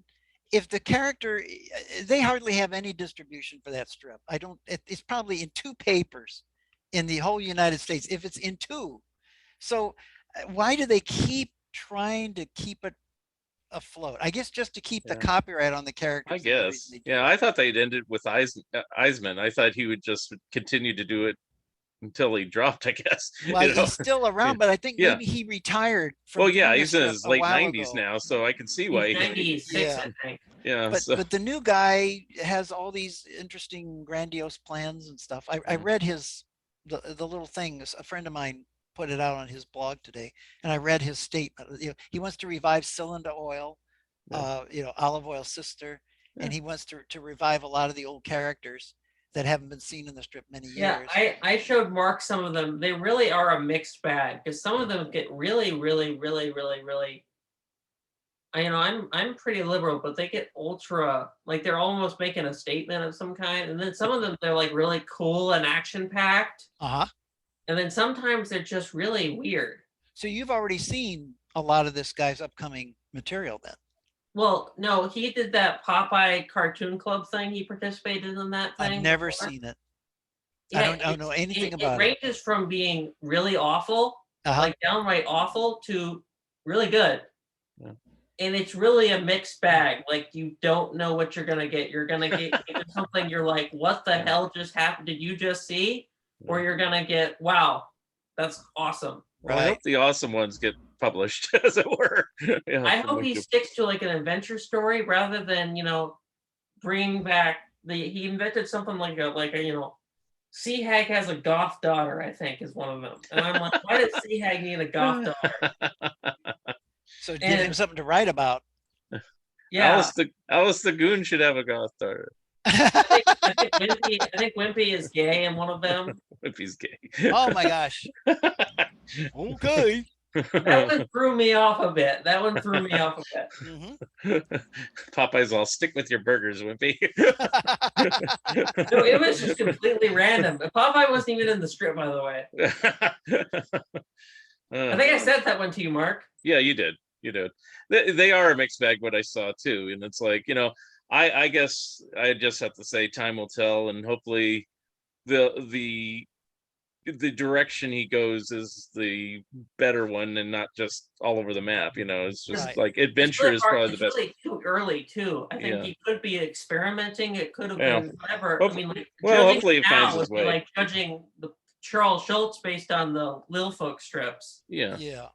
Well, I think High Iceman's version of the Popeye Sunday was mostly the Adventures of Wimpy.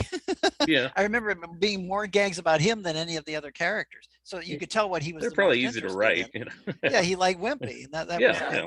But this new artist seems to be more focused on the whole cast, at least so far. We'll see how it shakes out. Yeah. But I'll give it a chance. God love him. I hope he can get a decent page rate. The trouble with syndicated strips, as I'm sure you know, is it's based on how many papers you're in. And if you're on only 2 papers, you're going to be paying them. Right. For let's face it, and you're going to be doing all that work and all that writing and all that inking, and you're going to get almost nothing for it. So I hope that he's good enough where he can get some subscribers. But look at newspapers today. I mean, who reads newspapers anymore? I mean, the younger people don't read them, and they get their news from on their iPads or their iPhones. Yeah, I'm going to be honest. I read strips from my iPad. Yeah, see. Yeah. The print, the old print journalism is just about gone. Yeah, well, I worked in newspapers for years, but I mean, the last time I subscribed to a newspaper is probably 20 years ago. And I cheat. I read my neighbor's. She gives it to me when she's done. Yeah. So I mean, I love newspapers, but I don't like to pay for them. Yeah. I mean, the aforementioned Jerry Beck still subscribes to the Los Angeles Times. He likes to promote that, but he's older than me, so it's like, where? Yeah. So where are you broadcasting from today? I am in Springfield, Oregon, which is where Matt Groening's Simpsons hang out. Very good.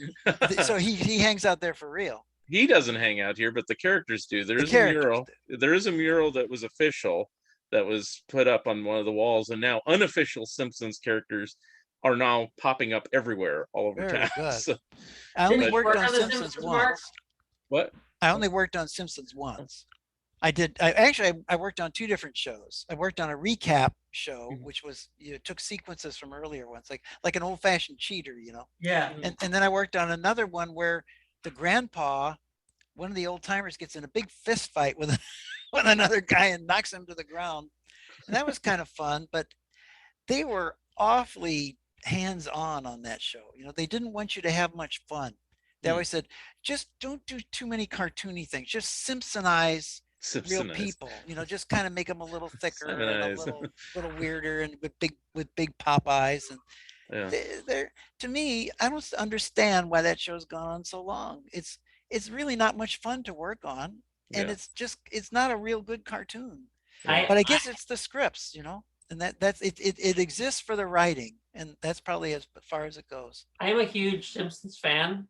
I am a huge Simpsons fan, but I have to say though, it comes to a point to at one time, and I half of me part of me thinks, you wish it lives on forever, but half of me thinks like at some point I think it becomes less fun because I think people are now more involved in the show, because I think people were once free and now Fox has more and more power onto it. So I think that it's also like, what's the point if it's no fun anymore? Why do you just want to keep it's like what we just talked about, the Popeye strip. You just keep it on just to keep it on. Yeah. Maybe it's the merchandise. That has something to do with it. A lot of Simpsons merchandise being cranked out. All those little figurines and all their little Simpsons villages and Quickie Mart and all that stuff in miniature plastic. Yeah. I'm sure it makes a Yeah, fortune for somebody. It's pretty much that, because I interviewed Bill Morrison on this podcast, and we were talking all about that, because that's I know how that name, but I don't think I know him well. he did most of the merchandising and worked for Bongo Comics, was the editor Oh, for a number of yes. years, and then he became the short-lived editor of Mad, which is why I was contacting yeah. him, even though I was already friends with him for years. And but yeah, he told me the whole Simpsons story and everything, and he did work on Futurama and the more recent series that I always forget, that's set in the Middle Ages. It's on Netflix. I always forget, Happily Yeah, I Ever haven't After, seen- or something I like haven't that. seen that. Happily ever after.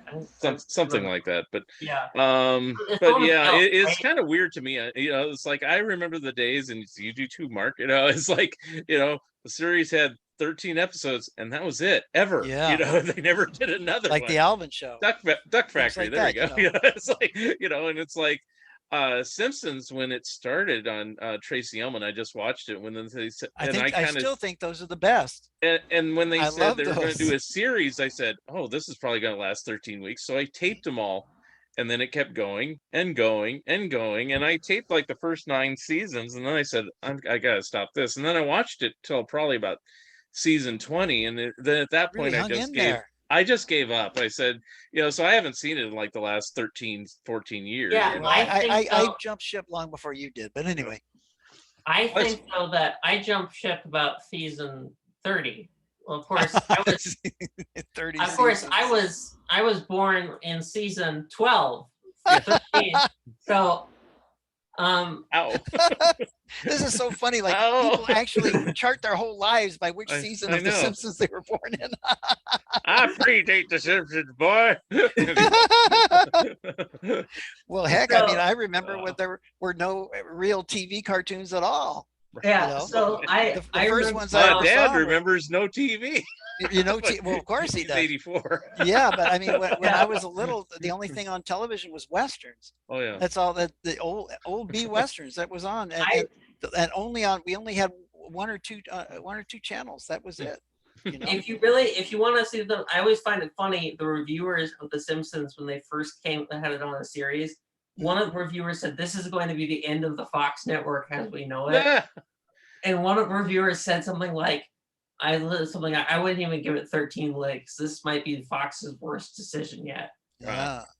Well, I just figured that it wouldn't last, just because other than the Flintstones, nothing ever lasted like a season. So in prime time, so I figured this is doomed failure, just based on that, on history, you know. And it's like, right. and then they when defied history. and then when went it on. lasted longer than the Flintstones, I said, all right, that's pretty good. And then, you know, then it's like crazy length now. And then that seems to be longer than Gunsmoke. And it seems to be the order of the day now. It's like, so South Park goes forever, the SpongeBob goes forever, you know, name any show. And it's like, it ceases to be fun, you know. It's like you can't watch them all, you know, and enjoy it. It becomes a job. Yeah. And if it's a job, then it's time to hang it up. Yeah, now they're cranking them out like they're cranking the seasons out. They schedule the seasons now like they schedule contracts for late night hosts. Because like it's like if you go to see, you know, when you look up online, it'll randomly pop up, Mark, where it's like you know, what seasons, what shows have been canceled. And it will say The Simpsons has been, and it will say, you know, this show has been renewed for this season. This show's been renewed for this season. But then when it comes to The Simpsons or Family Guy or South Park, it'll say this show has been renewed through the 35th season. I hate to say, I wonder if all the voice talent passes away, will kill the show. I don't know. Would they recast? They just get somebody that's a sound-alike. Harry Shearer, they haven't done it in the past. Harry Shearer was acting in the Jack Benny show as a kid, and he's one of the voices on the show. So you're right. Yep. Well, when I was a little kid in St. Louis TV, this is like, you know, the early 50s, Crusader Rabbit was the first made-for-TV cartoon I can remember. And there was a little slate that came on at the end of each little 5-minute chapter, and it said, stay tuned to this station for the next episode of Crusader Rabbit. Well, I took them at their word, and I just stayed in front of that TV set until the next episode aired, and you never knew when it was going to happen because they would just drop those in randomly during the day. Wow. Oh, and I was afraid I would miss the next chapter in the storyline. I wanted to see it. So, and my mother kept saying, get outside and play. You can't sit here all day. I want to see the next episode of Crusader Rabbit. It was so funny. I would just wanted to stay by the TV for fear I'd miss something. That's how nutty it was. Like Bullwinkle? Is what? Wasn't your mom not a fan of Bullwinkle too? She was definitely not a fan. I had to sneak upstairs to watch that. I had to watch that on my grandma's TV up in the attic. Because Mom put her foot down for you to watch. About Rocky. Yeah, that's subversive stuff. My son can't watch Rocky and Bullwinkle. So yeah, and now I'm talking about a show where my parents thought The Simpsons was subversive because Homer is strangling Bart. Well, there is a slightly subversive element to The Simpsons, but the big disappointment to me in the writing in the show is that it sort of has aspirations of political satire and commentary, but it isn't really very pointed. It isn't really very sharp. And that's one of my problems with it. I think the writing that Bill Scott did and all that in Rocky is more pointed than The Simpsons. I think he's actually a better political satirist than the writers, the whole writers' room on The Simpsons. Right. I just think that a lot of times they miss it. But that's just my opinion from the episode. Well, when you have an entire liberal group of writers on the most conservative network on television, that could probably be hard. You said a mouthful. Yeah, I think that's right. They're very conservative, that's for sure. So what else have we left out? I don't know. Or are you tired? I don't want to make you stay up all night. I know. Kamden, of course, he's the youngest one here. Right, he's still awake. He's the one that needs to go to bed. I got work tomorrow at 7 a.m. So, congratulations. No. What are you doing now? What are you working at? I work at a library. So. Oh, very good. I am a wannabe archivist. Cool. Well, that's great. Well, you're in a good place to get started on that. Yeah. Libraries have wonderful archives. Yeah, so I work in circulation. I work in circulation during summer reading, which let me tell you right now, if you work in circulation during summer reading, I as someone on Facebook called it, I worked in the library part-time. Welcome to the pit of no return. So you're constantly shelving. Yeah. Right? No. The children's department said, "Oh yeah, you're gonna get trampled." Oh, okay. Well, yeah, I get the little kid the other day called me a libertarian. He was trying to be a librarian. Well, he might be both. Not a libertarian. That's very good. I have access. A friend of mine loaned me her library card, so I have access to the New York Public Library's online archives, and they have a great ProQuest collection of New York Herald Tribunes. And I'm using that for some of my web activities. I have a weekly post called Someday Comics, and I'm posting all the Brutus strips that Johnny Gruelle did, and the Peter Piltdown strips that Mal Eaton did, and all these things. And the only paper they ran it, they were not syndicated. They were in the Herald Tribune. So I'm so happy to be getting these out and Mark, by the way, archiving them. Mark, I'm going to say this for the first time live. Okay, I'm going to tell you this, but you know that St. Cloud's University in Minnesota, I was supposed to keep this quiet for a while. I can talk about it now. So St. Cloud's University in Minnesota, Ralph Heimdall's daughter donated like over 9,000 art pieces of her dad's art. Marvelous.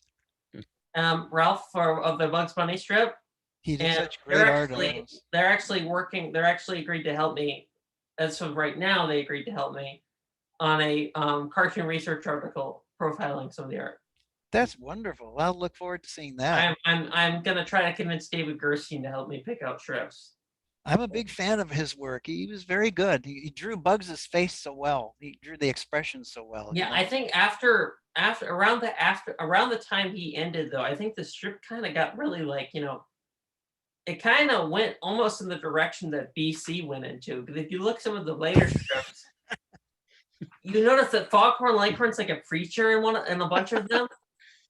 No, I don't remember. Because the ones that Heimdall did in the 50s, the main characters were Bugs, Elmer, and Sylvester. And Sylvester had a British accent. Yeah, yeah, and Sylvester was a very rich character. He was kind of like wimpy. You know, he was a big moocher and a bum, and he was always mooching off bugs and he would make bugs mad all the time. And I thought those were very amusing. I Yeah. like those a lot. Also, Porky too was in them. Yeah, Mhm. but I really like those a lot. Yeah. But I think the later ones, Sean Keller, my old friend, he was the artist. Yeah. I think he was the last artist on the Bugs Bunny Daily Strip. But when Lee Holly took it over, Yes. it was really odd because they put Marvin the Martian in, I think in his first time ever in print. And he walks and talks like a South Park character. Like his mouth literally opens. Wow. Not opens, but it opens like, Pac-Man would. Right. Yeah. Yeah. It's open and shut, open and shut. Open and shut. And it looks like he's like, he does look like a giant Pac-Man with a helmet on. Oh yeah. That might not have been Lee Holly's choice, but unfortunately, I can't. I was friends with Lee Holly. Unfortunately, I can't ask him anymore. So he drew Ponytail for the little teenage girl strip. He also drew for Dennis, I might be Dennis wrong. the Menace. Wasn't he a Hank Ketchum assistant? Yeah, he did Dennis the Menace Sunday strips. It might have been somebody. Yeah. Maybe I'm mixing up my timeline here. It might have been somebody, the person who was after Lee Holly. Well, after Lee Holly on the Dennis the Menace, you mean? Oh, Bugs Bunny. Bugs Bunny. Bugs Bunny. Oh, I don't know who was after Lee Holly on Bugs Bunny. Well, I don't know. I don't think it was Sean Keller, but because I remember some way they had a revamp of it. I think it was in the early '80s where they made the strip more realistic to more similar to the animated cartoons. Right, and that was the ones that Sean did. I'm pretty sure. Okay. Yeah. That's the one that Scott Shaw and John Colley did too, right? Think so. Yeah. I'm not a real big authority on the later Bugses. Yeah. I like the ones that Heimdall did. I like the ones that Armstrong did too. Yeah, those were good. I wish one of those companies like IDW would reprint them. I wonder if anybody would buy them. I guess until now, I don't think they could find them. Hopefully, now you know where the artwork is. Maybe you can pitch the idea. I have the guy who does those collections. I interviewed him on this podcast once. So very good. If you have access to the strips, it's like he might go, because that was the issue with the Archie collection, that there's a big gap. And it's because he says not enough of the strips exist in good condition. It's like, oh, okay. I mean, I think it would have to look like David Gerstein's Felix book. Yeah. Because there's not enough strips to have them in chronological only order. Okay. Because Mark, you know which one I'm talking about? Both Marks, I guess. I know David's book, sure. Yeah. I know David's book. It's like not. I know David Gerstein too. It's in the Felix book. It's like, it's not really in chronological order. They just did what they could find. Actually, yes. Right? Yeah, there's a lot of skipped. Yeah. Yeah, it would have to look like that. Yeah. But it's actually fairly simple to get all the Felix strips. They're online. Sandusky Register is the best source for those on newspapers.com. They have a wonderful collection. Yeah, newspapers.com and I don't get along. Newspapers.com and you don't get along? No. Why? Because they charge money? No. Because you gotta pay for what you want. It's because of the account, they spam you like crazy when you unsubscribe. Oh, they do? They subscribe you to somewhere else. I've been a subscriber to those for years, and I've never unsubscribed, so I don't have that problem with them. I've unsubscribed, but I put things into my spam folder if they're bugging me too much. So I guess I don't have that problem. I had an unpleasant conversation with the folks over at newspapers.com. Yeah. Well, I've always liked their collection. I ever swore over the phone. Well, I'm sorry to hear that, but I really am impressed with how much stuff they have. Their indexing is terrible. Yes. Because a lot of the stuff is hidden away, and you kind of have to just find it by osmosis, or have a good friend that's done a lot of research that can clue you where to go to find some of this stuff. Right. So, but I just am so impressed with what they have more and more all the time. It is truly a remarkable source. The other thing I'd love to do, and these actually, Yelp has done a pretty good job of profiling them. I'd love to see a reprinted book version of the Yogi Bear and Flintstones comic strips. Oh, yeah. Well, there are some of those that were reprinted in paperback years ago. Yeah. Really? I think Dell. Yes. Did some, Yeah. I have a couple of those. Dell- Yeah. but not a Dell- comprehensive collection. No. by any means. No. But The good thing stuff. is, they have to make sure, going back to the ones that have appeared, they have to make sure these things sell. Like the one that always Yeah. frustrated me was, and I talked to the guy about his Family Circus. They put out 2 volumes. They advertised for a third, and it never came out. And I go, why didn't this come out? And he goes, because it didn't sell. And I go, you got to be kidding. Those early ones are great. They're actually funny, you know. Yeah. And it's like, well, they didn't sell, and so there's no third volume. It's like, Yeah, like bad. Blondie. Blondie is another one. I have that first Blondie volume. Yeah. And I then, love that. Yeah. The real yeah, early and ones. I'm a huge Blondie fan. It's one of my favorite strips. And it continues to be pretty good. Yeah, it's As strips go, it's not bad. yeah, it's one of the few strips that favored because I was asking Mark. We were talking about Gasoline Alley. Yes. Gasoline Alley is the oldest running strip. But I'm going to ask you right now, who here has read Gasoline Alley in the past 40 years? I read it. Oh, You you see it do? in- I read it every day. Well, do you see it in a newspaper? That's what Yeah. I was No, I see wondering. it online. Yeah. Yeah. I haven't seen a newspaper that carried it in a long, long time. Yeah. But I see it on it's comics.com or something Go like that. Comics usually has a Go lot of these. Comics, you're Yeah, right. Yeah. That's where I read it. Okay. Yeah. Yeah. And it's a very odd strip the way Scancarelli's doing it. He's got appearances by Mutt and Jeff sometimes, and the Yeah. old comic characters home. Yeah. He did one with And- Pogo. and- He did one with Pogo a while ago too. Yeah, and the old guy, not Walt Wallet. He's like 100. Yeah. He keeps aging. Yeah. and he's barely functional, and he's always Scancarelli's making fun of that.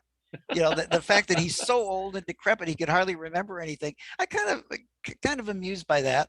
Yeah. But it's certainly not the strip it was under Frank King, that's for sure. Yeah. No, It but doesn't have that kind of a quality. my point was Uh-huh. what person with whose last name is not Spies, who's under the age of 50, has ever heard of Gasoline Alley anymore? Well, you probably got something there. Yeah. Yep. I'm sure you're right. I mean, I barely saw it when I was a kid. It would be in the comics, but it wasn't until I saw the Mad parody that it explained that the characters aged. I didn't know that. It wasn't. Yeah. It wasn't Well, for me. It wasn't until I saw that Brian Walker's book on comics, that big, thick, the 2-volume Yeah, the book. comics before 1945 and after 1945. Yeah, that was one of my epiphany books. Yes, growing that's a up. good book. And there is an excellent series of reprints of Gasoline Alley from the very beginning. Yeah, That's ongoing. That's wonderful. It's really well written, and and I love the opening sections to those books that shows where Frank King lived, like in Florida and his estate there. Are And, these oh, the God, you really lived when you were a cartoonist in those days. If you had a lot of papers, you were a prince. Are those he had the, Beautiful estate. Are those the Walt and Skeezix books or? Yes. Okay, good. Yes, Okay. and there's some wonderful Mhm. material in there, biographical material on Hmm. Frank King that I really enjoy very much. And even the home movies, Frank King's home movies are there on video disc in those books, and you can see his son and everything when he was I guess the inspiration for Skeezix, because he's riding around on kiddie cars and kind of dresses like Skeezix, or maybe Skeezix dressed like him. Hmm. It's really, really fun. Hmm. I highly recommend those if you got the time to read them. It takes a while to read them. Right. They are not Miss Peach kind of thing. You know what I mean? You got to really sit They're there not- and look. They're at not the Henry. words. They're not Henry. Yeah, that's an apt comparison. They're not Henry, but they're good. Yeah. We have an old bookstore, and I had to turn it down because it was too much money, and I'm pretty sure I'm going to go back and get it now that my paycheck's coming in. Yeah, We have I an old would recommend They have an old those. bookstore over. We have an old bookstore. I want to know, Mark, if you have this book. We have an old bookstore called Jim Reed's Books. It's a really old bookstore, and all they do is I bought a British annual of Laurel and Hardy and Abbott and Costello comics. I've seen those. I don't have them. Yeah, those Film Fun annual comics. Yeah, I yeah. bought a bunch of those. Are those there. British? Yeah. Yeah, Yeah, that's Yeah. what I thought. yeah. They did yeah. it. There's this British magazine I do get at the store, and I can't think of the name of his, but I get it every I should know the title of it. But they did a big article about that series because of covering Laurel and Hardy and Abbott and Costello and stuff like that. So Wow. Yeah, it was, and it was like, and it was, Burns and Allen was also on there, and all this stuff. Basically, it's basically showing the people of Britain that America has better comedians. Oh yeah.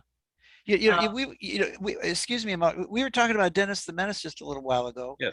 And that's an interesting subject for me. Like the contemporary Dennis the Menace, they're changing his proportions. yeah. It's like he's growing up. He used to be like what, 4 or 5 years old, and now it looks like he's 11 or 12. Yeah, but he's well, I don't know doing if 4 he's and that old, but 5-year-old yeah, they gags. aged him a little bit. Supposedly, he's still perpetually 5 years old, but yeah, but he they doesn't draw him look the differently. part. Yeah, When he sits in the corner, it looks weird. It's how come such an old kid is still sitting in the corner? Yeah. And actually, the new Dennis is a lot more tamed down than the old one is. well, that's for sure. Yeah, Because the old one practically used. He was on the verge of using cuss words a couple of times. Well, that one's due to complaints over the years. I mean, and right. definitely after Ketchum retired, they had to tone it down. Ketchum kind of stood his ground pretty well, but afterwards, so. And he was a tough boss, from what That's I thing met with him the one Simpsons. time. Yeah. That's my thing with the Simpsons. So somehow Bart can drive a car. He drives a car in one episode, and I'm like, he's 10 years old. How can he just get in front of the car and he's just okay, cool? No, he isn't. He's 34. He's been on for 34 seasons. Yeah, So he's 44. He's really in his 30s now. He just looks like he's 10 years old. Yeah. So that Yes, happens. but or it's like Lisa's like dating. I'm like, she's 8. But they never changed the look of the characters. No, she's gonna remain 8, but she's gonna do things that she would be doing when she's like 18 years old. Wow. They're running out of All stories. right. Yeah. All right. All right. Well, let's wrap this up because I can't go 4 hours. I know Kamden wants to, but sorry for keeping you up so late, Mark. I really appreciate the opportunity to. Yeah, it's midnight where I am. Well, and I'm only looking out for you, Kamden. Where are you? Well, it's 11 where I am. I'm in Birmingham, Alabama. You're in Birmingham, Alabama. Yeah, the blue Alabama. Very good. The blue Alabama. Okay, very good. So how I usually end the shows is I just ask you, what are you currently working on, Mark? And how can people contact you? And if you're going to make any personal appearances anytime soon. Well, not any personal appearances, sadly enough. Okay. But I'm the only artwork I do is little greeting cards for the family, for my wife and for other folks. And that's about the only artwork I do anymore. And nobody can see those unless they want to. But I do my blog, which is the cat blog. I think it's Mark Kausler's cat blog. And it's very easily searchable. I've been doing it more than 11 years. I started much more than that. I started in 2007. So it's been going when I was 7. Yeah, when you were 7 years old. It's been going on for quite a while. And then I also do my Someday Comics posts, which is if you subscribe to Daily Dose, which is a wonderful online group that features old comic strips. I do a weekly. Yeah, those are really good. I recommend, by the way, Mark, please help me get a few people. People have asked me, how do I get into that? Well, you have to write Bruce Rosenberger, because he is the major domo of the whole thing. And if you ask Bruce, he usually will let you in. Yeah. Okay. He's a very relaxed guy, and he's easy to deal with. And he is absolutely a workhorse. I mean, he puts a huge batch of old dailies up they don't call it Daily Dose for nothing. It's up there every single day. Yeah, it's like that. I think the other day it was like, they put up like 14 like a year's worth of Beetle Baileys, I think, in a day. Yeah. It is remarkable the amount of stuff you can read and see on there, and for nothing. They don't charge. Yeah, you could spend all day just reading. You could. Mark, are you impressed and you want to join now? Yeah, send me a link or tell me how to do it, whatever. I think you would enjoy it. Okay. Just dailydose.com. Yeah. Remember Bruce Rosenberger, and he's the guy that you should talk to. Yeah, I'll tell one of them is Austin Kelly. Right. He asked me how to do it. You know, if you'd like, Mark, Mark Arnold, I could write to Bruce on your behalf Okay. if you would like that, and tell him that, and tell him some of your credentials and some of the books you've written. And Would I'm he sure be that he would let you he be in. a good podcast guest? Would Hard he? to tell. You Oh. know, I've never ever talked to the guy. Oh, I've just okay. written Because to I was him. saying if he tells I good don't know. stories, you know, sure, let's get But him on his here. knowledge of Okay. old strips is Yeah. encyclopedic, to say the Well, least. I mean, he knows what. On my behalf, you can ask him. You know, it's like if he's interested. So. Well, I'll put in a little word on All your right. behalf, All right. and to the podcast too, if you'd like me to. All right. Very And good. see what he does. You know, it's Okay. up to him. Thank you. So, yeah.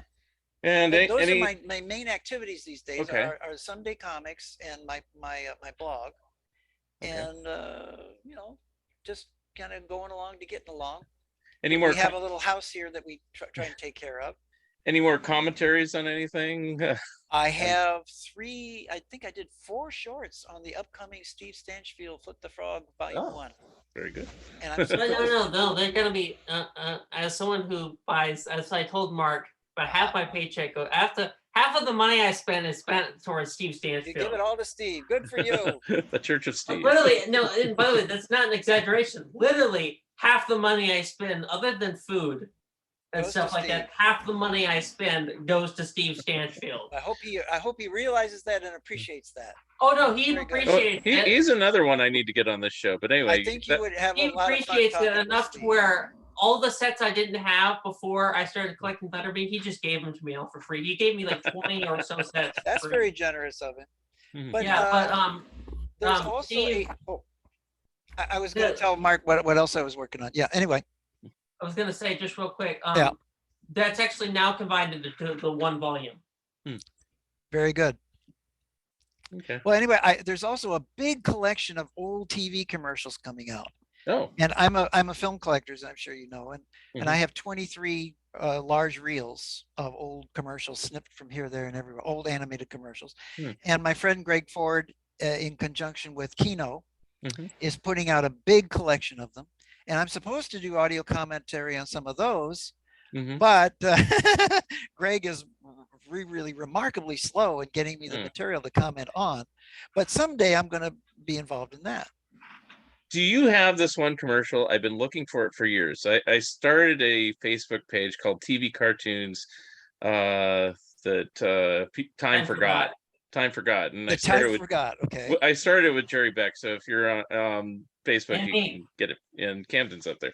And it is an Otter Pops commercial they used to air in the early 70s where I they were remember ice skating around. First of all, I don't even know who did it, but they were ice skating around. It had the original character that's no longer being made, Rip Van Lemon. And it was replaced by Poncho Punch, and that's kind of when the commercial stopped airing, is whenever they if he had a Mexican accent, then you understand why. But like what happened to the you know, Frito it's Bandito. like I've looked all over YouTube. I looked everywhere. Daily Motion. Nobody has this commercial, and it's not like it's a figment of my imagination. Well, I I'm know sure it you're exists. right. Yeah. But sadly, I don't have that one. Oh darn. But you know, most of my stuff is earlier than that. It's Oh, 50s okay. and 60s. I was hoping maybe you crept into the early 70s. Oh, I'm sorry, I don't have it. All right. But you're probably going to run into it one of these days. I mean, Yeah, look at I'm all the sure it stuff will. that's posted on YouTube. I mean, all I the found time. other stuff. I mean, I found Thousands and thousands. the one that I also saw as a little kid in the early 70s.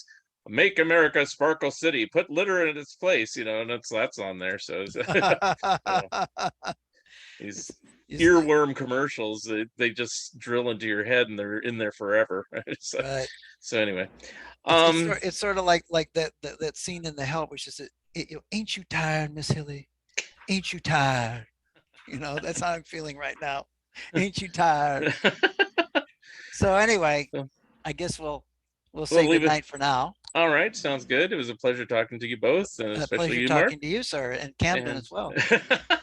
And we'll catch you next time. We can do another show at some future point. And if you would be so kind as to invite me back, then I will come back. And we Can I come back with him too? Sure, and we could talk on other subjects. Sure. We don't have to talk about your career. We could just talk about newspaper strips or whatever you want to talk about. Sure. Anyway, so Okay. all right. Well, Okay, you that guys. wraps it up again for another Fun Ideas podcast. Today I had my special guest Kamden Spies, and of course the incomparable Mark Kausler. Thank you. And compared to what, as they used to say. Okay, Well, good night for now. thank you. Have a good night. Okay, bye-bye. Bye.